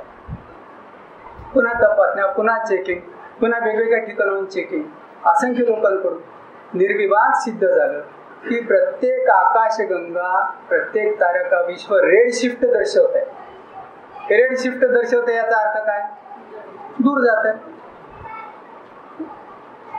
आता किती समजायला अवघड गोष्ट आहे. आणि त्याने जेव्हा या आकाशगंगेला पाहिलं, दुसऱ्या दिशा कोणत्याही दिशेने फिरवा, जे तारका विश्व पाहाल ते तुमच्यापासून दूर जात आहे. भावनिकरित्या केवढी आघात करणारी गोष्ट आहे. प्रत्येक जण दूर पडत आहे माझ्यापासून, काही कारण माहित नाही, काहीच माहित नाही. प्रत्येक तारका विश्व आपल्यापासून दूर पडत आहे हा शोध लागला आणि त्याने खळबळ उडाली. ही खळबळ उडाल्यावर शास्त्रज्ञ कशाला म्हणतात, त्यांनी आकाशगंगेची ताम्रश्रुती मोजली प्रत्येकाची आणि त्याचा ग्राफ प्लॉट केला. तो प्लॉट आहे अतिशय साधा आहे, तुम्हाला पटकन सांगतो. हे आहे आकाशगंगेचं अंतर, हे वाढत जातं. आणि हे आहे आकाशगंगेची दूर जाण्याची गती. दूर जाण्याची गती म्हणजे व्हेलॉसिटी, किती वेगाने दूर पडेल. इथं आकाशगंगाची नावं पण आहेत का, आपल्याला दूर तर सगळे सारखेच आहेत ना, म्हणून सगळे आपण ते सोडून. तुम्हाला असं दिसेल की जेवढी आकाशगंगा जवळ आहे तेवढी व्हेलॉसिटी कमी आहे. तुम्ही थोडी लांबची आकाशगंगा गेला की तिची व्हेलॉसिटी वाढते. जेवढं तुम्ही अंतर जास्त घेता तेवढा आकाशगंगेचा दूर जाण्याचा वेग जास्त आहे. किती भयंकर आहे लक्षात आले का. 22 लक्ष प्रकाश वर्ष अंतरावरची आकाशगंगा ज्या वेगाने दूर जात आहे त्याच्यापेक्षा 40 लक्ष वाली अधिक वेगाने दूर पडते. प्रत्येक तारका विश्व एकमेकापासून दूर पडत आहे. आपल्यापासून म्हणजे सगळे एकमेकापासून, कारण every point is the centre of universe. आणि प्रत्येक जर दूर जात असेल तर अंतराप्रमाणे वेग वाढतो आहे. ह्या गोष्टीचा अर्थ तुम्हाला विचार केल्याबरोबर लक्षात येईल. काय आहे की विश्व अनंत आहे. का निष्कर्ष निघतो, अगदी साधी गोष्ट सांगतो. असं जर असेल तर लॉजिकली तुम्ही अंतर वाढवत गेल्यावर ज्या आकाशगंगेचं अंतर तुमच्यापासून 3 लक्ष प्रकाश वर्षापेक्षा, जिचा वेग दूर जाण्याचा वेग 3 लक्ष प्रकाश वर्ष कुणाचा तरी येईलच. ही 20 किलोमीटर जाते, दुसरी 40 किलोमीटर जाते, अधिक लांब असेल तर 2000 किलोमीटर प्रति सेकंद होता होता एक आकाशगंगा अशा अंतरावर असेल की जिच्या दूर जाण्याचा वेग 3 लक्ष किलोमीटर प्रति सेकंद असेल. म्हणजे तिचा प्रकाश कधीही आपल्यापर्यंत पोहोचू शकणार नाही. म्हणून विश्व अनंत. काय विश्व आनंद म्हणजे या विश्वाचे काही कोपरे आपल्याला कधीही ज्ञात होणे शक्य नाही असा निष्कर्ष याचा निघतो, लॉजिकल निष्कर्ष. पण हे झाल्याबरोबर काय झालं लक्षात घ्या, विश्व अखंड विस्तारात आहे. याचा अर्थ असा की विश्व अव्याहत विस्तार आहे. विश्व एक प्रचंड बलून आहे आणि एक बलून काल जेवढं होतं त्याच्यापेक्षा आज जेवढं आहे त्याच्यापेक्षा उद्या मोठं. आकाशगंगा दूर चालल्यात ना, म्हणजे विश्वाचा काय होतोय, विस्तार होतोय. म्हणून हे विश्व हे प्रसरणशील असं विश्व आहे. पुढचे स्लाइड. आता बघा, हे आजचा माणूस आहे, हा थिंकर दाखवला, सुप्रसिद्ध शिल्प थिंकर, हा थिंकर दाखवला आणि हा आकाशगंगा, ही आजची अवस्था. हे असं आहे, उद्या अजून लांब जाणार आहे, कोण असा पसरत चाललाय ना, म्हणजे उद्या ते अजून लांब. जर विश्व आजच्यापेक्षा उद्या लांब जाणार असेल, हा तर्क उलट करा, हे लॉजिक उलट करा. विश्व काल आजच्यापेक्षा जवळ होतं, म्हणजे परवाच्या दिवशी कालच्या पेक्षा जवळ होतं, म्हणजे 2 वर्षापूर्वी परवाच्या दिवशी पेक्षा फारच जवळ होतं. जसं जसं तुम्ही भूतकाळात जाता तसं तसं आकाशगंगा जवळ जवळ या उघडच आहे ना, त्याचा वेग वाढतो आणि जवळ आल्या की वेग कमी होतो, जवळ आल्या की वेग कमी होतो. असं करीत करीत तुम्ही जर मागे जात गेलात तर निश्चितपणे आपोआप एक बिंदू असा येणार की ज्या ठिकाणी ह्या आकाशगंगा इतक्या जवळ होत्या की हे सगळं विश्व छोट्याशा जागेत बसावंच लागलं. आज जर ते विस्तारत आहे तर पूर्वी जवळ होतच, आणि हे निर्विवाद आहे, विस्तार रेड शिफ्ट आहे, म्हणजे एस्टॅब्लिश्ड आहे. हा शोध म्हणून हबल हा जो आहे हे सगळं विश्व उलट पालट करून टाकलं. आणि असं जर असेल तर या सगळ्या विश्वाची सुरुवात कोणत्या तरी एका बिंदूतून झालेली असणार. 1923 मध्ये हबलने अँड्रोमेडा गॅलेक्सीचा शोध लावला, की तिचं अंतर 22 लक्ष प्रकाश आहे, आणि 6च वर्षांनी हा महान शोध त्याने जाहीर केला, ज्याच्यानं सगळं जग बदललं. बिग बँग थेअरीचा सुरुवात इथलं. मग असं असेल ते सगळे एका बिंदूत होतं कधीतरी, तिथून विस्तार झाला आणि तिथून पसरत गेलं, आणि मग हे विश्व आजच्या अवस्थेला आलंय. आणि असं जर असेल तर उद्या हे अजून विस्तार पावणार आहे. असं येऊन पोहोचतो आपण विश्वाच्या जन्मात. विश्वाचा जन्म झाला असावा ही कल्पना नाहीये. विश्व उत्पन्न झालं, निर्मिती नाही, उत्पन्न, ओरिजिन.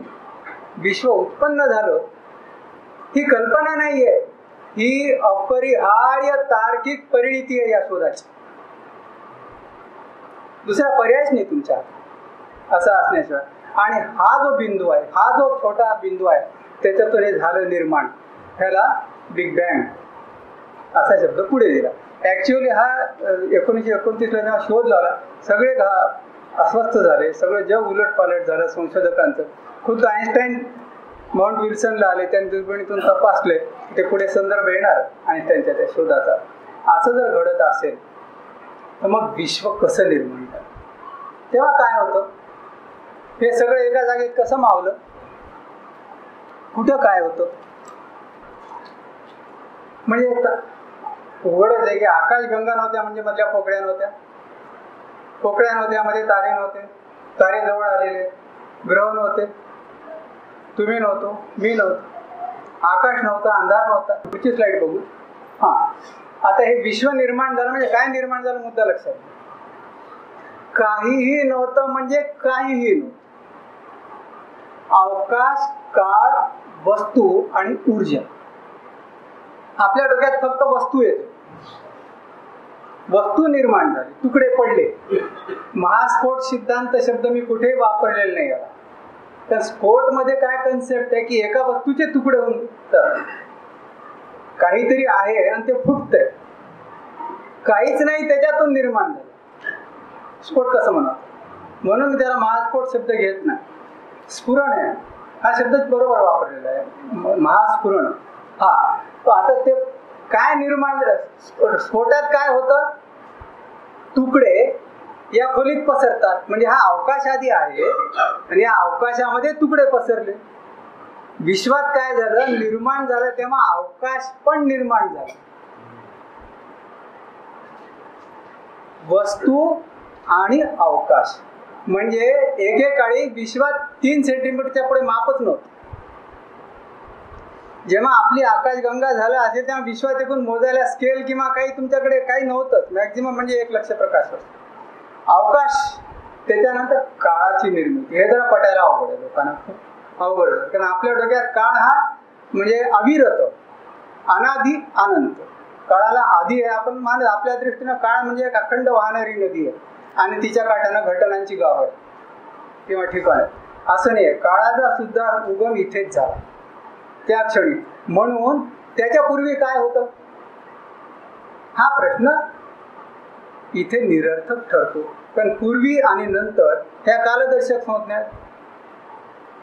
पूर्वी नव्हतं, नंतरही नव्हतं. काळच अस्तित्वात नव्हता. म्हणून त्यापूर्वी बिग बँगच्या पूर्वी काय होतं हा इलॉजिकल क्वेश्चन आहे. अतार्किक प्रश्न असतो. काळ निर्माण झाला आणि ऊर्जा निर्माण झाली. महाप्रचंड. मग विश्व जे विस्तारत जात आहे, हे महाप्रचंड विश्व जे झालेलं आहे ते आता खूप उशिरा पाहिल्यामुळे एवढी प्रचंड स्पेस आपल्याला दिसते. आणि या ह्याच्यामध्ये ऊर्जा निर्माण झाली.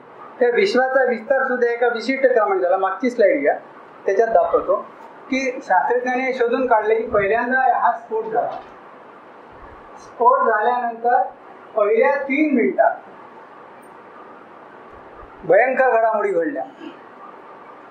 तिथं काही सूक्ष्म कण वगैरे निर्माण झाले आणि एका विशिष्ट क्षणी हे विश्व एकदम खूप पसरलं. एक्सपान्शन एका क्षणाला खूप पट झालं, क्रमाने नाही वाढलं. एका विशिष्ट ठिकाणी ते खूप पसरलं.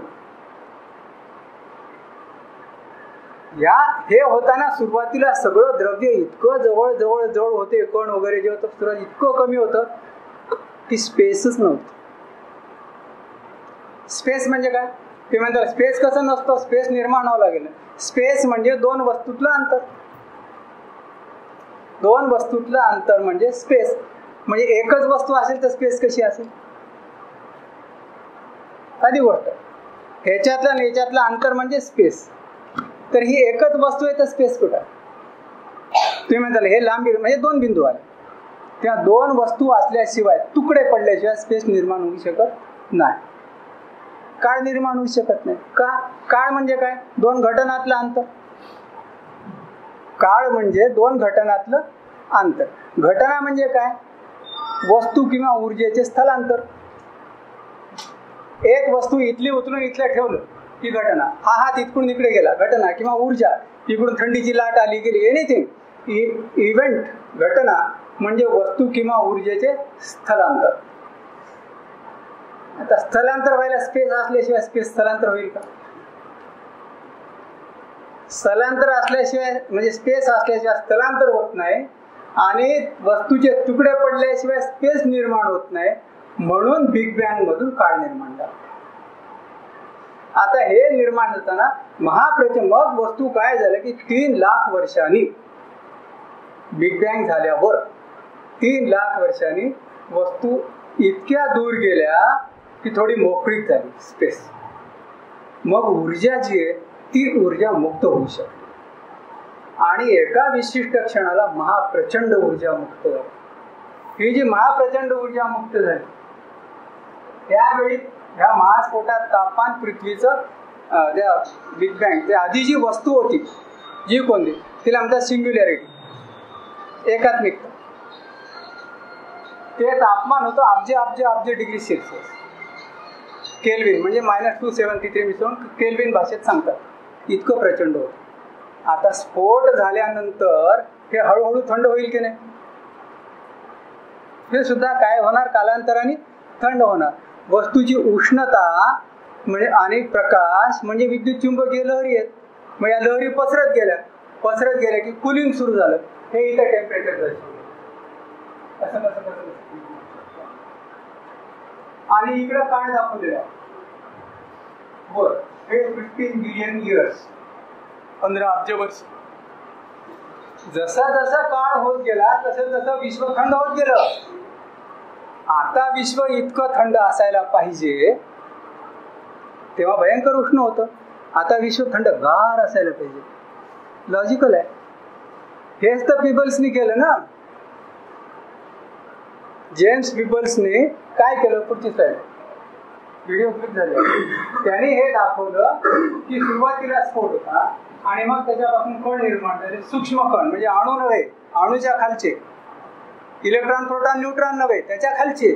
क्वार्क्स म्हणतात, तेही नव्हे, त्याच्या खालचे असे जे मूलभूत कण आहेत ते तयार झाले आणि ह्या मूलभूत कणाच्या कॉम्बिनेशनतून अणू तयार झाले.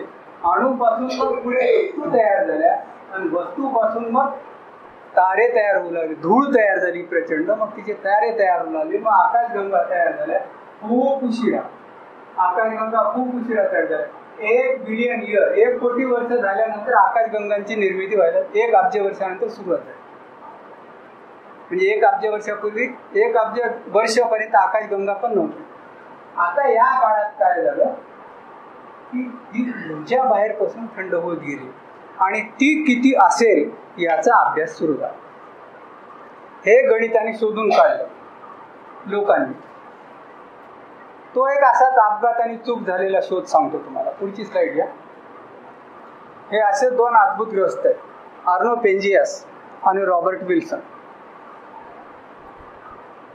भाषण चालू ठेवायचं ना, वेळ झालेला आहे. हे आर्नो पेंजियास आणि रॉबर्ट विल्सन हे 2 जण आहेत. हे त्यांना एक काम दिलं होतं. एका उपग्रहापासून येणारे सिग्नल्स पकडायचे होते, रेडिओ सिग्नल्स. ते सिग्नल्स पकडण्यासाठी त्यांनी ही प्रचंड दुर्बीण उभी केली होती, एका घरा एवढी मोठी. आणि त्या दुर्बिणीमध्ये ते सिग्नल्स येताना त्याच उपग्रहाचे डिस्टर्ब होऊ नये म्हणून त्यांनी बाकी सगळे सिग्नल छाटून डिस्टर्ब होण्याची व्यवस्था केली रेडिओ सिग्नल्स. आता त्यांना फक्त त्याचे उपग्रहाचे सिग्नल्स मिळणार होते. सगळी व्यवस्थित केली चकचक आणि सुरू केलं. वी नॉनस्टॉप आवाज यायला लागला. खूप प्रयत्न केला, म्हणजे उपकरण चुकलं.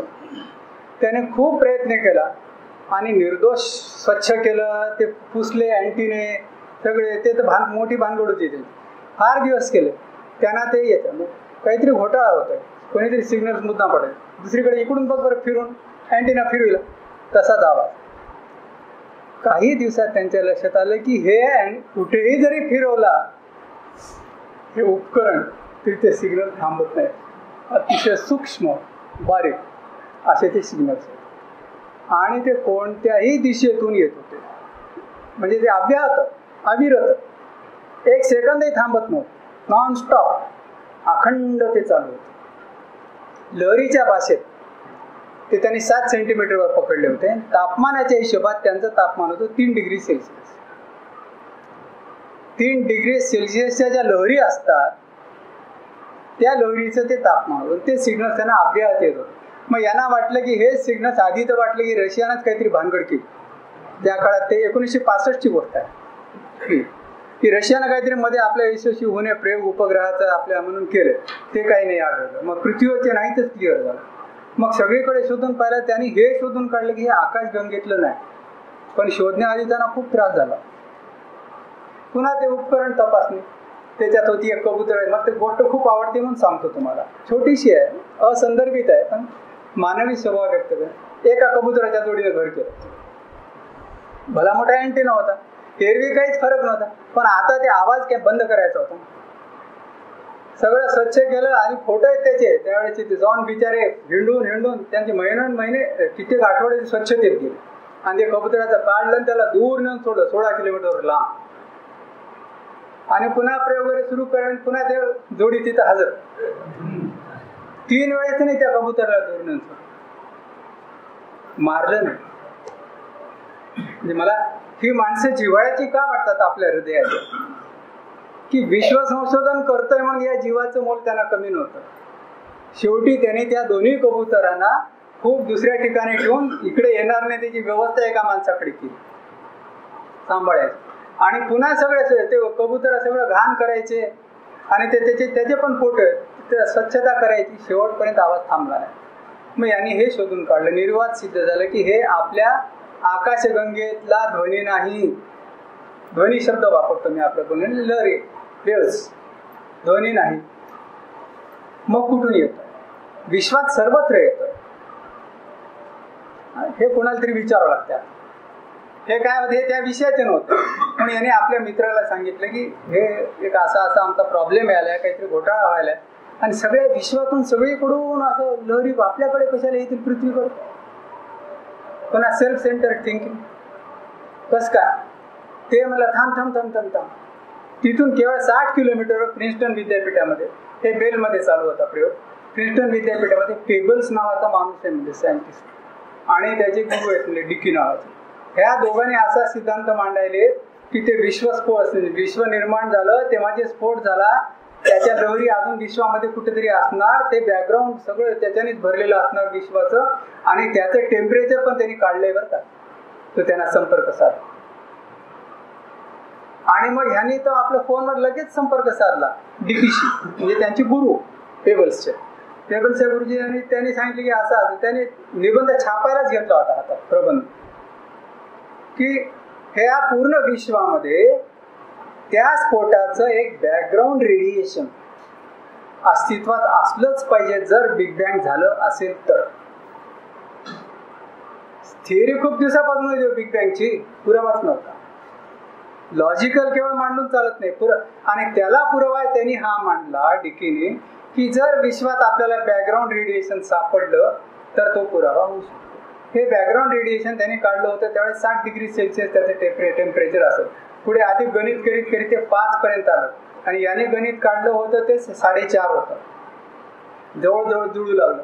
लगेच ते आले, पेपर तपासले, तपासण्या केल्या, निरीक्षण केले, आणि तो निबंध प्रकाशित झाला त्यांचा, जो क्रांतिकारक निबंध. तो पीबल्स, त्यांचे गुरु, आणि पेंजियास आणि रॉबर्ट विल्सन 1946 मध्ये 65 मध्ये शोध लावलाय. त्यांना लगे काही दिवसात नोबेल पारितोषिक मिळालं, कारण यांनी अख्खं विश्व कोणत्या संगीतानं, विश्वनिर्मितीच्या स्फोटानं, कोणत्या थंडगार लहरीने, किंवा तुम्ही मानलात तर तुमच्या दृष्टीने त्या विश्वाच्या निर्मात्याच्या विश्वासानं कसं भरलेलं आहे हे शोधून काढलं. हा शोध म्हणून अतिशय क्रांतिकारक शोध. पण या शोधाला अर्थ कुणामुळे आला?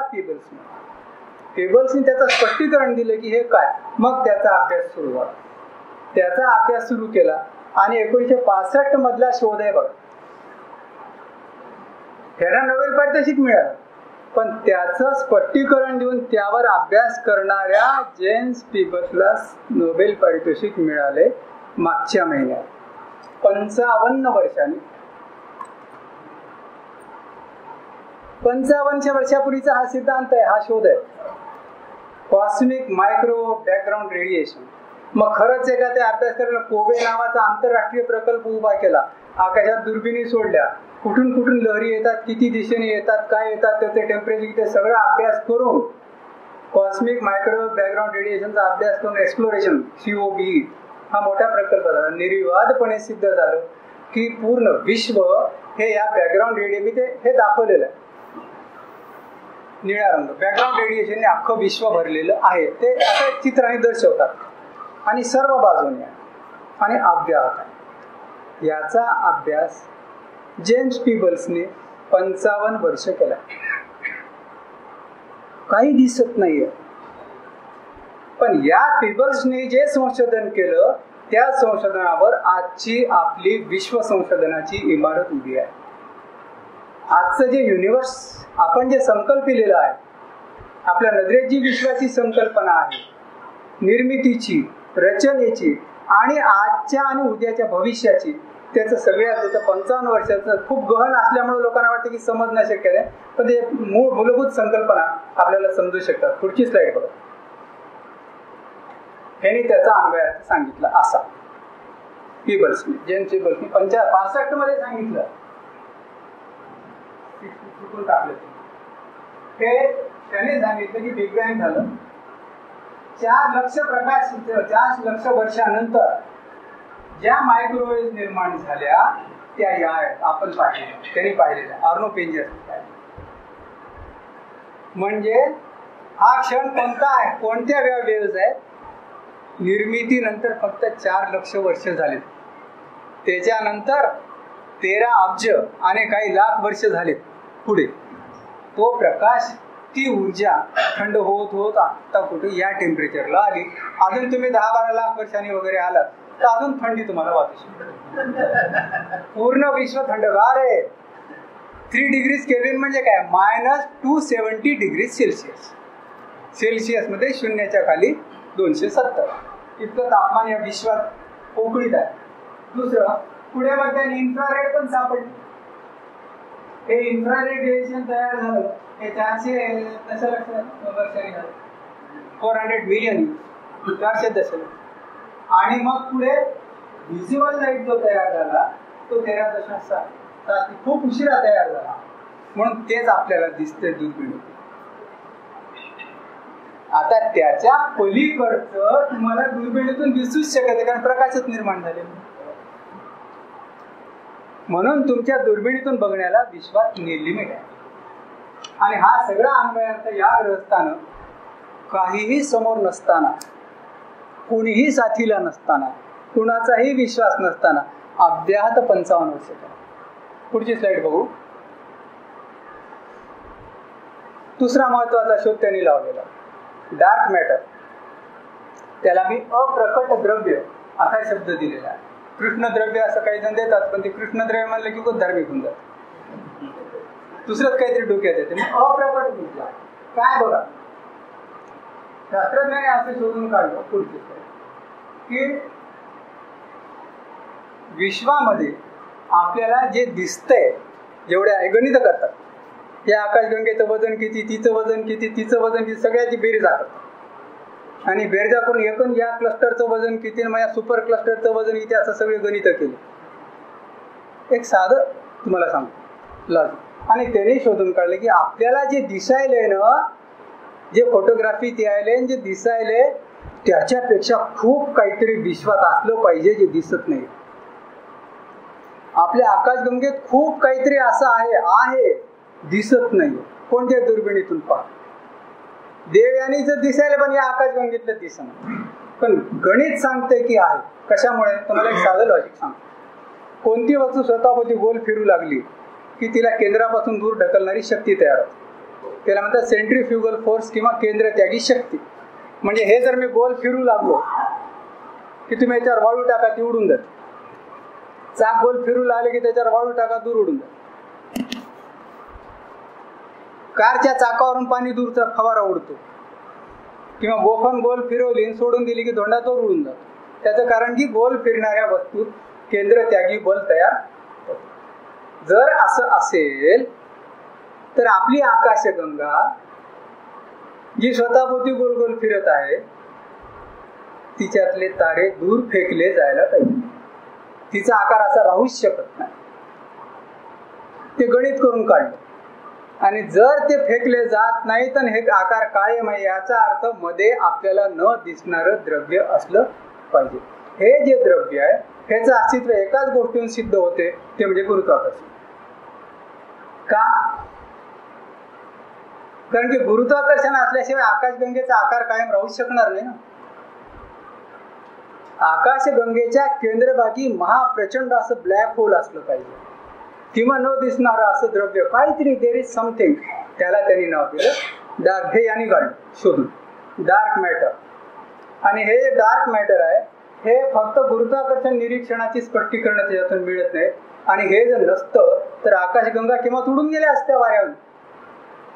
एक तारा जागेवर राहिली, डिसइंटिग्रेट होऊन गेली असती आणि सगळ्या आकाशगंगा ह्या अशा नष्ट झाल्या असत्या, पण होत नाहीये. दुसरं, वैश्विक सूक्ष्म लहरीच्या अभ्यासातून हा निष्कर्ष केबल्सनी काढला. त्या अभ्यास होता आणि हे सुचवलं आणि मग हे पुरावे पुढे आले. याच्यावर आता एवढं कळलेलं आहे आपल्याला, काही समोर काळ्या काळ्या ठिपके दाखवले, ते काल्पनिक चित्र आहे की हे विश्व आकाशगंगा दिसणार आहेत. मध्ये काहीतरी गुडूप काळं काहीतरी आहे जी दिसत नाही. काळं या अर्थाने की आपल्याला जाणवत नाही, but there is something which is pulling, ज्याचं आकर्षण जाणवतंय असं काहीतरी. त्या द्रव्याला नाव दिलं डार्क मॅटर. किती असावं? शास्त्रज्ञांनी शोधलंय की आपल्याला जेवढ्या दिसतात आकाशगंगा, आपल्याला जे संवेद्य जग आहे ते विश्व दृश्य मॅटर फक्त 15% आहे. 85% विश्वामध्ये गुप्त मॅटर, अप्रकट मॅटर, म्हणजे दिसणारच मॅटर कमी आहे, न दिसणारं 85% द्रव्य आहे. हा शोध लावला. आणि दृश्य द्रव्य जे ते फक्त 4 ते 5% बरं का, आणि बाकीची ऊर्जा आहे ते पुढे पाहायचे आपल्याला. आणि ते फक्त गुरुत्व, ते कशापासून बनलेलं असेल ते द्रव्य, उघडे ॲटम नाही आहेत त्यात, अणु इलेक्ट्रॉन प्रोटॉन वगैरे नसतील, ते वेगळेच फंडामेंटल पार्टिकल्स असतील कोणते तरी. ते अँटीमॅटर असू शकेल का? असू शकेल. अभ्यासाचा विषय या सगळ्यावर या गृहस्थांनी अभ्यास करून उजेड पाडला. आणि आज हे निर्विवादपणे मान्य झालेलं आहे की आपलं विश्व हे 85% द्रव्य त्यातलं डार्क मॅटर आहे. पुढची स्लाइड. फक्त डार्क मॅटर असेल तर पुढे याने शोधून काढलं 70 मध्ये त्यात पीबल्सने डार्क एनर्जी. डार्क एनर्जी जसं डार्क हे दिसणारी आहे, प्रकाश, ऊर्जा, विद्युत चुंबकीय लहरी, उष्णता, टेम्परेचर, हे सगळ्या ऊर्जा आहेत, मग ऊर्जेचे प्रकार. तर तुम्हाला जी ऊर्जा विश्वात दिसते ती फारच थोडी आहे, नगण्यच आहे. त्याने शोधून काढलं की विश्वात, कारण साधी गोष्ट आहे, विश्व विस्तार पावत आहे ना, शक्ती लागेल की नाही, ढकलायला शक्ती लागेल की नाही, आणि शक्ती कुणाच्या विरुद्ध कार्य करते? गुरुत्वाकर्षणाच्या. या आकाशगंगाच्या केंद्रभागी असणारे ते प्रचंड द्रव्यावर मात करून यांना एकमेकापासून दूर ढकलायला केवढी प्रचंड शक्ती लागेल? ती जी शक्ती जी आपल्याला अजून सापडलेली नाही. नहीं है पता, नहीं है पता, नहीं है पता. नासेदेव सुद्धा तेच सांगितलं, माहित नाही, माहित नाही, माहित नाही. हे तर विज्ञानाला पाहिजे ना, माहित नाही तर ते शोधायचं, तिथं थांबायचं नाही. त्यांनी सांगितलं, तुम्हाला आईन्स्टाईनची आठवण सांगतोय. आईन्स्टाईनच्या आयुष्यामध्ये मी न केलेली महान चूक असा शब्द लिहिला. आईन्स्टाईनच्या चरित्रात तो प्रसंग आहे प्रसिद्ध, की आईन्स्टाईनने काय केलं की 1917 मध्ये विश्वाची रचना कशी यावरचे गणित करताना असं एक मत मांडलं की या विश्वामध्ये एक ऊर्जा गृहीत धरावी लागते. ऊर्जा गृहीत धरावी लागते का? की या सगळ्या आकाशगंगाचं वजन इतकं आहे. कल्पना करा की आपण सगळे अतिशय हेवी आहोत, प्रचंड. तर हे पेलण्याची या फरशीची काहीतरी ताकद आहे की नाही? आपल्या सगळ्याच वजन तर खूप त्याला कोलॅप्स होणार ना. तसं या विश्वाचं एकंदरीत वजन जे आहे, हे वजन पाहता हे आतल्या आत कोसळायला पाहिजे. त्या सगळ्या आकाशगंगा एकमेकाच्या जवळ यायला पाहिजे. पण या आकाशगंगेचं वजन इतकं, या आकाशगंगेचं वजन इतकं, एका क्लस्टरमध्ये 2000 गॅलेक्सीज आहेत. त्या 2000 गॅलेक्सीज एकमेकाला ओढून जवळ जवळ जवळ यायला पाहिजे.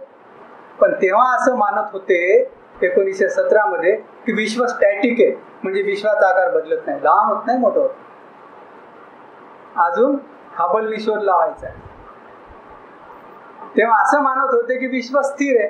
विश्व जर स्थिर असेल, तर विश्व जर स्थिर राहायचं असेल तर आपल्याला एक शक्ती मानावी लागते, जी शक्ती हे गुरुत्वाकर्षणाला जवळ येऊ देत नाही, दूर ढकलते. दूर ढकलणारी शक्ती मानावी लागते. त्या शक्तीला आईन्स्टाईनने उलट्या व्हीच्या आकारामध्ये चिन्ह देऊन डिनोट केलं आपल्या समीकरणामध्ये आणि सांगितलं की ही असं असलंच पाहिजे विश्वात, ही ऊर्जा असावीच लागते, नाही तर विश्व कोलॅप्स होईल, स्टॅटिक राहणार नाही. कारण की तेव्हा असं मानत होते की विश्व कोलॅप्स स्टॅटिक आहे. पण सगळं चित्र बदललं की 19 मध्ये हबलने शोधून काढलं की विश्व स्टॅटिक नाही, ते तर पसरत आहे. म्हणजे आईन्स्टाईन म्हणलं ते बरोबर होतं. ते पाहिल्यावर आईन्स्टाईन काय म्हणले की अरे बापरे, केवढी चूक केली होती, मी विश्वाला स्थिर धरलं होतं. It was my great blunder. 19 मध्ये ते आले, तिथं त्यांनी पाहिलं सगळं. अरे बापरे, विश्व तर विस्तारत आहे, निर्विवाद सिद्ध झालंय. आणि मी ते स्टॅटिक धरलं होतं, स्टॅटिक युनिव्हर्सिटी तो स्थिरांक धरला होता, वैश्विक स्थिरांक धरला होता त्यांनी. मग हा असं काही अस्तित्वात नसतं. It was my blunder. पण ह्या बुवानं पुन्हा शोधून काढलं पीबल्सनं की विश्व विस्तारतंय, तर विस्तारायला ऊर्जा लागते. म्हणजे आईन्स्टाईन म्हणला ते चूक नव्हतं. म्हणून मी लिहिलं आईन्स्टाईन यांनी न केलेली महान चूक. दुर्दैवाने आज ते नाही आईन्स्टाईन. आणि दुसरं ही एक विश्वात ऊर्जा भरलेली असेल ही ऊर्जा या विश्वामध्ये सर्वत्र भरलेली आहे. आणि एकूण आता आजच्या विश्वातलं आपलं चित्र पाहिलं तर हे आहे, इथे दिसतं की विश्वामध्ये नॉर्मल मॅटर, साधं हे आकाशगंगा तारे ग्रह तुम्ही मी सगळ्याची बेरीज केली सगळी तर ते 5%. काही जण 4 म्हणतात, काही जण म्हणतात 5. खूप मोठा सूर्य आहे, आपल्या पृथ्वीच्या 3,33,000 पट मोठा आहे विस्तारा, आणि 2,20,000 पट जड आहे पृथ्वीचा. तर असे सूर्य लक्षावधी असणाऱ्या अब्जावधी तारका संघ, तारका विश्व, त्या सगळ्याची बेरीज जर केली तर ती फक्त 5%, 26% डार्क मॅटर आहे विश्वात, ज्याच्याबद्दल आपल्याला आज या क्षणी काहीच माहिती नाही. पण आपण त्यात निर्विवाद आहे, सिद्ध झालेला आहे. त्याचा अभ्यास या माणसाने केला, हे फ्रेमवर्क मांडलं. आज जे सगळं चित्र विश्वाचं संशोधन करतात शास्त्रज्ञ, त्याचा पाया जेम्स पीबल्सनी 50 वर्ष झाली. त्यावर हे बिल्डिंग करत चालले सगळे संशोधन. त्यांना नोबेल पारितोषिक मिळाले. ह्याचं काम अव्याहत चालू होतं. आणि 69% विश्व डार्क एनर्जीने भरलेलं आहे, कृष्ण ऊर्जेने भरलेलं आहे, अदृश्य ऊर्जेने भरलेलं आहे. जी ऊर्जा कोणत्या लहरी आहेत काय काहीच माहित नाही आज या क्षणी आपल्याला. काहीच नाही. केबल सारखे कोणीतरी निर्माण होतील, अजून शोधतील. हे सगळं असं आहे म्हणून थांबायचं नाही. ते विज्ञान अपूर्ण आहे, याचा विज्ञानाला अतिशय आनंद होतो. विज्ञान कोणत्याच प्रश्नाचं अंतिम उत्तर कधीच देऊ शकत नाही, हेच त्याचं सगळ्यात मोठं सामर्थ्य आहे. सर्व प्रश्नाची उत्तर आमच्याकडे आहेत असं जो म्हणतो तो शास्त्रज्ञ नाही. म्हणून नासदीय सूक्तात जे सांगितलेलं आहे की माहित नाही, हे जे सगळं आहे तो हा जो सगळं निर्माण करणारा कोणी असेल का? जर तो असेल तर त्याला तरी माहित असेल का त्यालाही माहित नसेल. म्हणून ते नाही है पता जे घेतलं मी, नाही है पता, नाही है पता.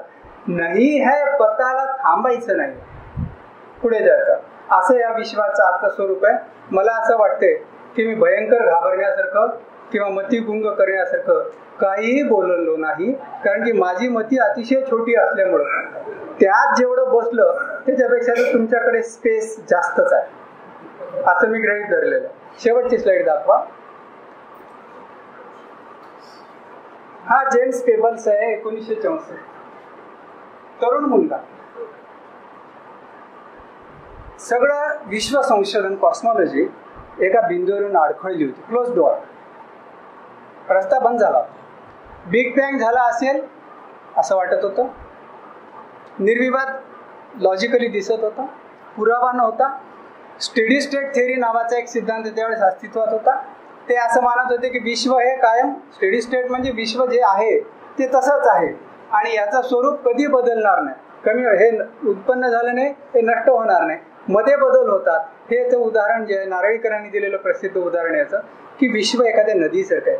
वरून पहा, तुम्हाला नदी कुठेही पहा सारखं दिसतं. पूर आलेली नदी पहा, मधलं पात्र पहा. औरंगाबादला काय, नांदेडला काय आणि परभणी नदी निघाली तिथं आणि पुढे तुम्हाला मधल्या पात्रातला एकदा फोटो घेतला पाण्याचा, सगळीकडे सारखाच दिसेल. बरोबर अखंड सारखी. क्लोजअप घेऊन पाहिल्या तर भोवरा तयार झालेली दिसेल. हे बदल हे आपले आजचे तसे आहेत असं सिद्धांत होता. परंतु डिबेट संपत नव्हतं आणि डिबेटला मिनिंगच नव्हतं. म्हणून ब्लंट एंडला कॉस्मॉलॉजी येऊन बसली होती. कुणालाही काही पुरावा नव्हता, सापडत नव्हतं. आणि त्यावेळेस बॅकग्राऊंड रेडिएशन कल्पना यांनी मांडली, गुरुनी यांनी आणि अजून 2 जण सामील होते की बॅकग्राऊंड रेडिएशन असलं पाहिजे आणि ते सापडू शकते पहा. तेव्हा त्याचे गुरुनी एकदम जाय की मग शोध की तू असं म्हणले. तर कोणाला सापडत नाही तर तू जा की शोध की मग त्याला लक्षात आलं की आपण या विषयाचा मायक्रोवेव्ह बॅकग्राऊंड रेडिएशनचा अभ्यास करू, कदाचित आपल्याला बिग बँगचा पुरावा सापडेल. कसं शोधायचं, काय शोधायचं, चला आम्हाला ऑर्डर देऊ, दुर्बिणी तयार करू, शोधूच म्हणून आले. एकच वर्षात 65 मध्ये आर्नो पेंजियस आणि रॉबर्ट विल्सनचा फोन आला. सगळे जग बदलून पुरावा हातात आला. विश्व हे उत्पन्न झालेलं आहे आणि हे विस्तारत आहे हे निर्विवादपणे सिद्ध झालं. 50 वर्ष हा माणूस त्यावर अभ्यास करतो. फळाची अपेक्षा न ठेवता कोणता पुरस्कार आहे, काय निष्पन्न होणार त्याचा एकच ध्यास आहे, हे विश्व कसं आहे मला समजून घ्यायचं. विश्व कसं आहे हे मला समजून घ्यायचं. बस हेच माझ्या आयुष्याची सार्थकता आहे. म्हणून मी त्याला नाव दिले आधुनिक ब्रह्मर्षी. आपल्याकडे सर्वात महान ऋषीमध्ये सुद्धा जे उच्चपद मानलं जातं ते ब्रह्मर्षी. जो ब्रह्माचा ध्यास घेतो तो ब्रह्मर्षी. ध्यास कशाचा? आता कर्णर्षी, खुर्ची ऋषी वगैरे आपल्याकडे वेगवेगळे पैसा ऋषी आहेत आपल्याकडे. हा ब्रह्मर्षी आहे. पुरस्कार ऋषी तर फारच आहे. या बॅकग्राऊंडवर मला ह्याची ही जी तपश्चर्या आहे या वयापर्यंत केलेली निष्काम कर्मयोग भावनेनं आणि त्याचं फलित तुम्हाला आम्हाला मिळते संशोधनाला. अजून एक सांगून ठेवतो, हे काय याच्याने काय होतं, संशोधन विश्वाचं चाललंय म्हणे, इझी चेअर थिंकिंग आहे, तुमच्या माझ्या आयुष्यात काही बदल पडतो का वगैरे, हे काहीच माहीत नसणाऱ्याची विधान आहे. केवळ एक नीलश्रुती त्या वर्णपटातली एक रेषा इकडे गेल्यामुळं हा शोध लागल्यामुळे तुझे प्राण वाचले ते त्या माणसाला कळत नाही. डॉक्टर डॉपलर करत म्हणतात, त्याचं धागा तिथं जातो. अशा सगळ्या संशोधनाचा पाया बॅकग्राऊंड रेडिएशन मिळालं, सूर्यप्रकाशाची ऊर्जा मिळाली, फोटॉनचा शोध लागला. आज तुम्ही एवढ्याशा मोबाईलमध्ये सगळं याच्याशी विश्व संशोधनाचा काय संबंध आहे तुम्हाला माहिती आहे का? नॅनो टेक्नॉलॉजी होती. नॅनो टेक्नॉलॉजीमध्ये नॅनो पार्टिकल जे दिसत आणि ते वजन नाही, लांबी नाही, रुंदी नाही, काही नाही, नॅनो पार्टिकल तेव्हा शोध लागला. तेव्हा सगळ्या आपलं ते काय की निघाले म्हणे इतके म्हणे, तर आपला काय संबंध त्याच्याशी? हे अज्ञानाचं चिन्ह आहे. ज्ञान ही जगातली सर्वात पवित्र, सर्वात महान आणि सर्वात क्रांतिकारक गोष्ट. खरंच जे सांगितलेलं नाही ज्ञानेन सदृशम पवित्र मिळते. या जगात ज्ञाना इतकं पवित्र काहीही अस्तित्वात नाही. कशाच आहे तो मुद्दाच करून ह्या माणसाने मला इतका आनंद झाला तो पुरस्कार बातमी सांगितली त्या दिवशी. त्याला विचारले ना, त्याने खाली सांगितलेलं वाक्य मुद्दाम मी दिलेलं त्यानं विचारलं, तरुणासाठी तुमचा काय संदेश आहे? म्हणून हा फोटो दिलाय. त्या वयापासून सुरू केलेला ध्यास आहे हा, की या क्षेत्रात यायचं तर विज्ञानावरच्या प्रेमासाठी या, पुरस्कारासाठी, पारितोषिकासाठी, अर्थात सीट, चेअर, पद, प्रमोशन, प्रोफेसरशिप, रीडरशिप वगैरे वगैरे काही मिनिंग नाही. त्यांनी सांगितलं यायचं ते विज्ञानावरच्या प्रेमासाठी या. सी.व्ही. रामन हेच म्हणत होते. पुरस्कार आणि पारितोषिक वगैरे आनंददायक मिळालं, तुम्हाला कसं वाटतंय? खूप छान वाटतंय या क्षणी तुमची, ते सगळं खरं आहे. या क्षणी तुमची भावना कशी आहे? तात्कालिक आहे. त्यांनी सांगितलं विज्ञानाने तुम्हाला मोहित केले का? मला केलं बॉस. मी विज्ञानाने पूर्णपणे मोहित, मला विज्ञानाच्या बाहेर विचार करता येत नाही. जर तसं केलं असेल तरच विज्ञानाच्या क्षेत्रात या. क्षुद्र ध्यासापोटी विज्ञानाच्या क्षेत्रात आला तर तुम्हाला खरा आनंद कधीही मिळू शकणार नाही. हे नाही सांगितलेलं. असं म्हणणारा मनुष्य हा मला वंदनीय, सत्पुरुष आणि महापुरुष वाटतो. अशा एका महापुरुषाला नोबेल पारितोषिक कमिटी किती विचार करते बघा. 55 वर्ष त्यांनी तपासणी केली आणि मग पुरस्कार दिला. शिंतोडे उडवणं कोणत्याही कमिटीवर कशावर खूप सोपं आहे. प्रत्यक्ष त्या क्षेत्रातल्या माणसांना माहीत असतं. माझा नोबेल म्हणजे ती जी अकॅडमी आहे तिथली, तिच्यावरचा विश्वास पुन्हा द्विगुणित झाला. सत्य, ज्ञान आणि महान गोष्टी याच्यावरचा आपला विश्वास दृढ होणे, याच्या जीवनात आनंददायी गोष्ट काय? तो या निमित्ताने घडला. हे इतकं खोल शिकण्याची संधी फक्त तुम्ही या व्याख्यानासाठी मला विषय दिल्यामुळे झाली. मला इथं आमंत्रित केल्याबद्दल तुमचे मनपूर्वक आभार मानतो. तुम्ही सर्वांनी फार मन लावून इतकं बोर भाषण ऐकून घेतलं त्याबद्दल तुमचे आभार मानतो आणि थांबतो.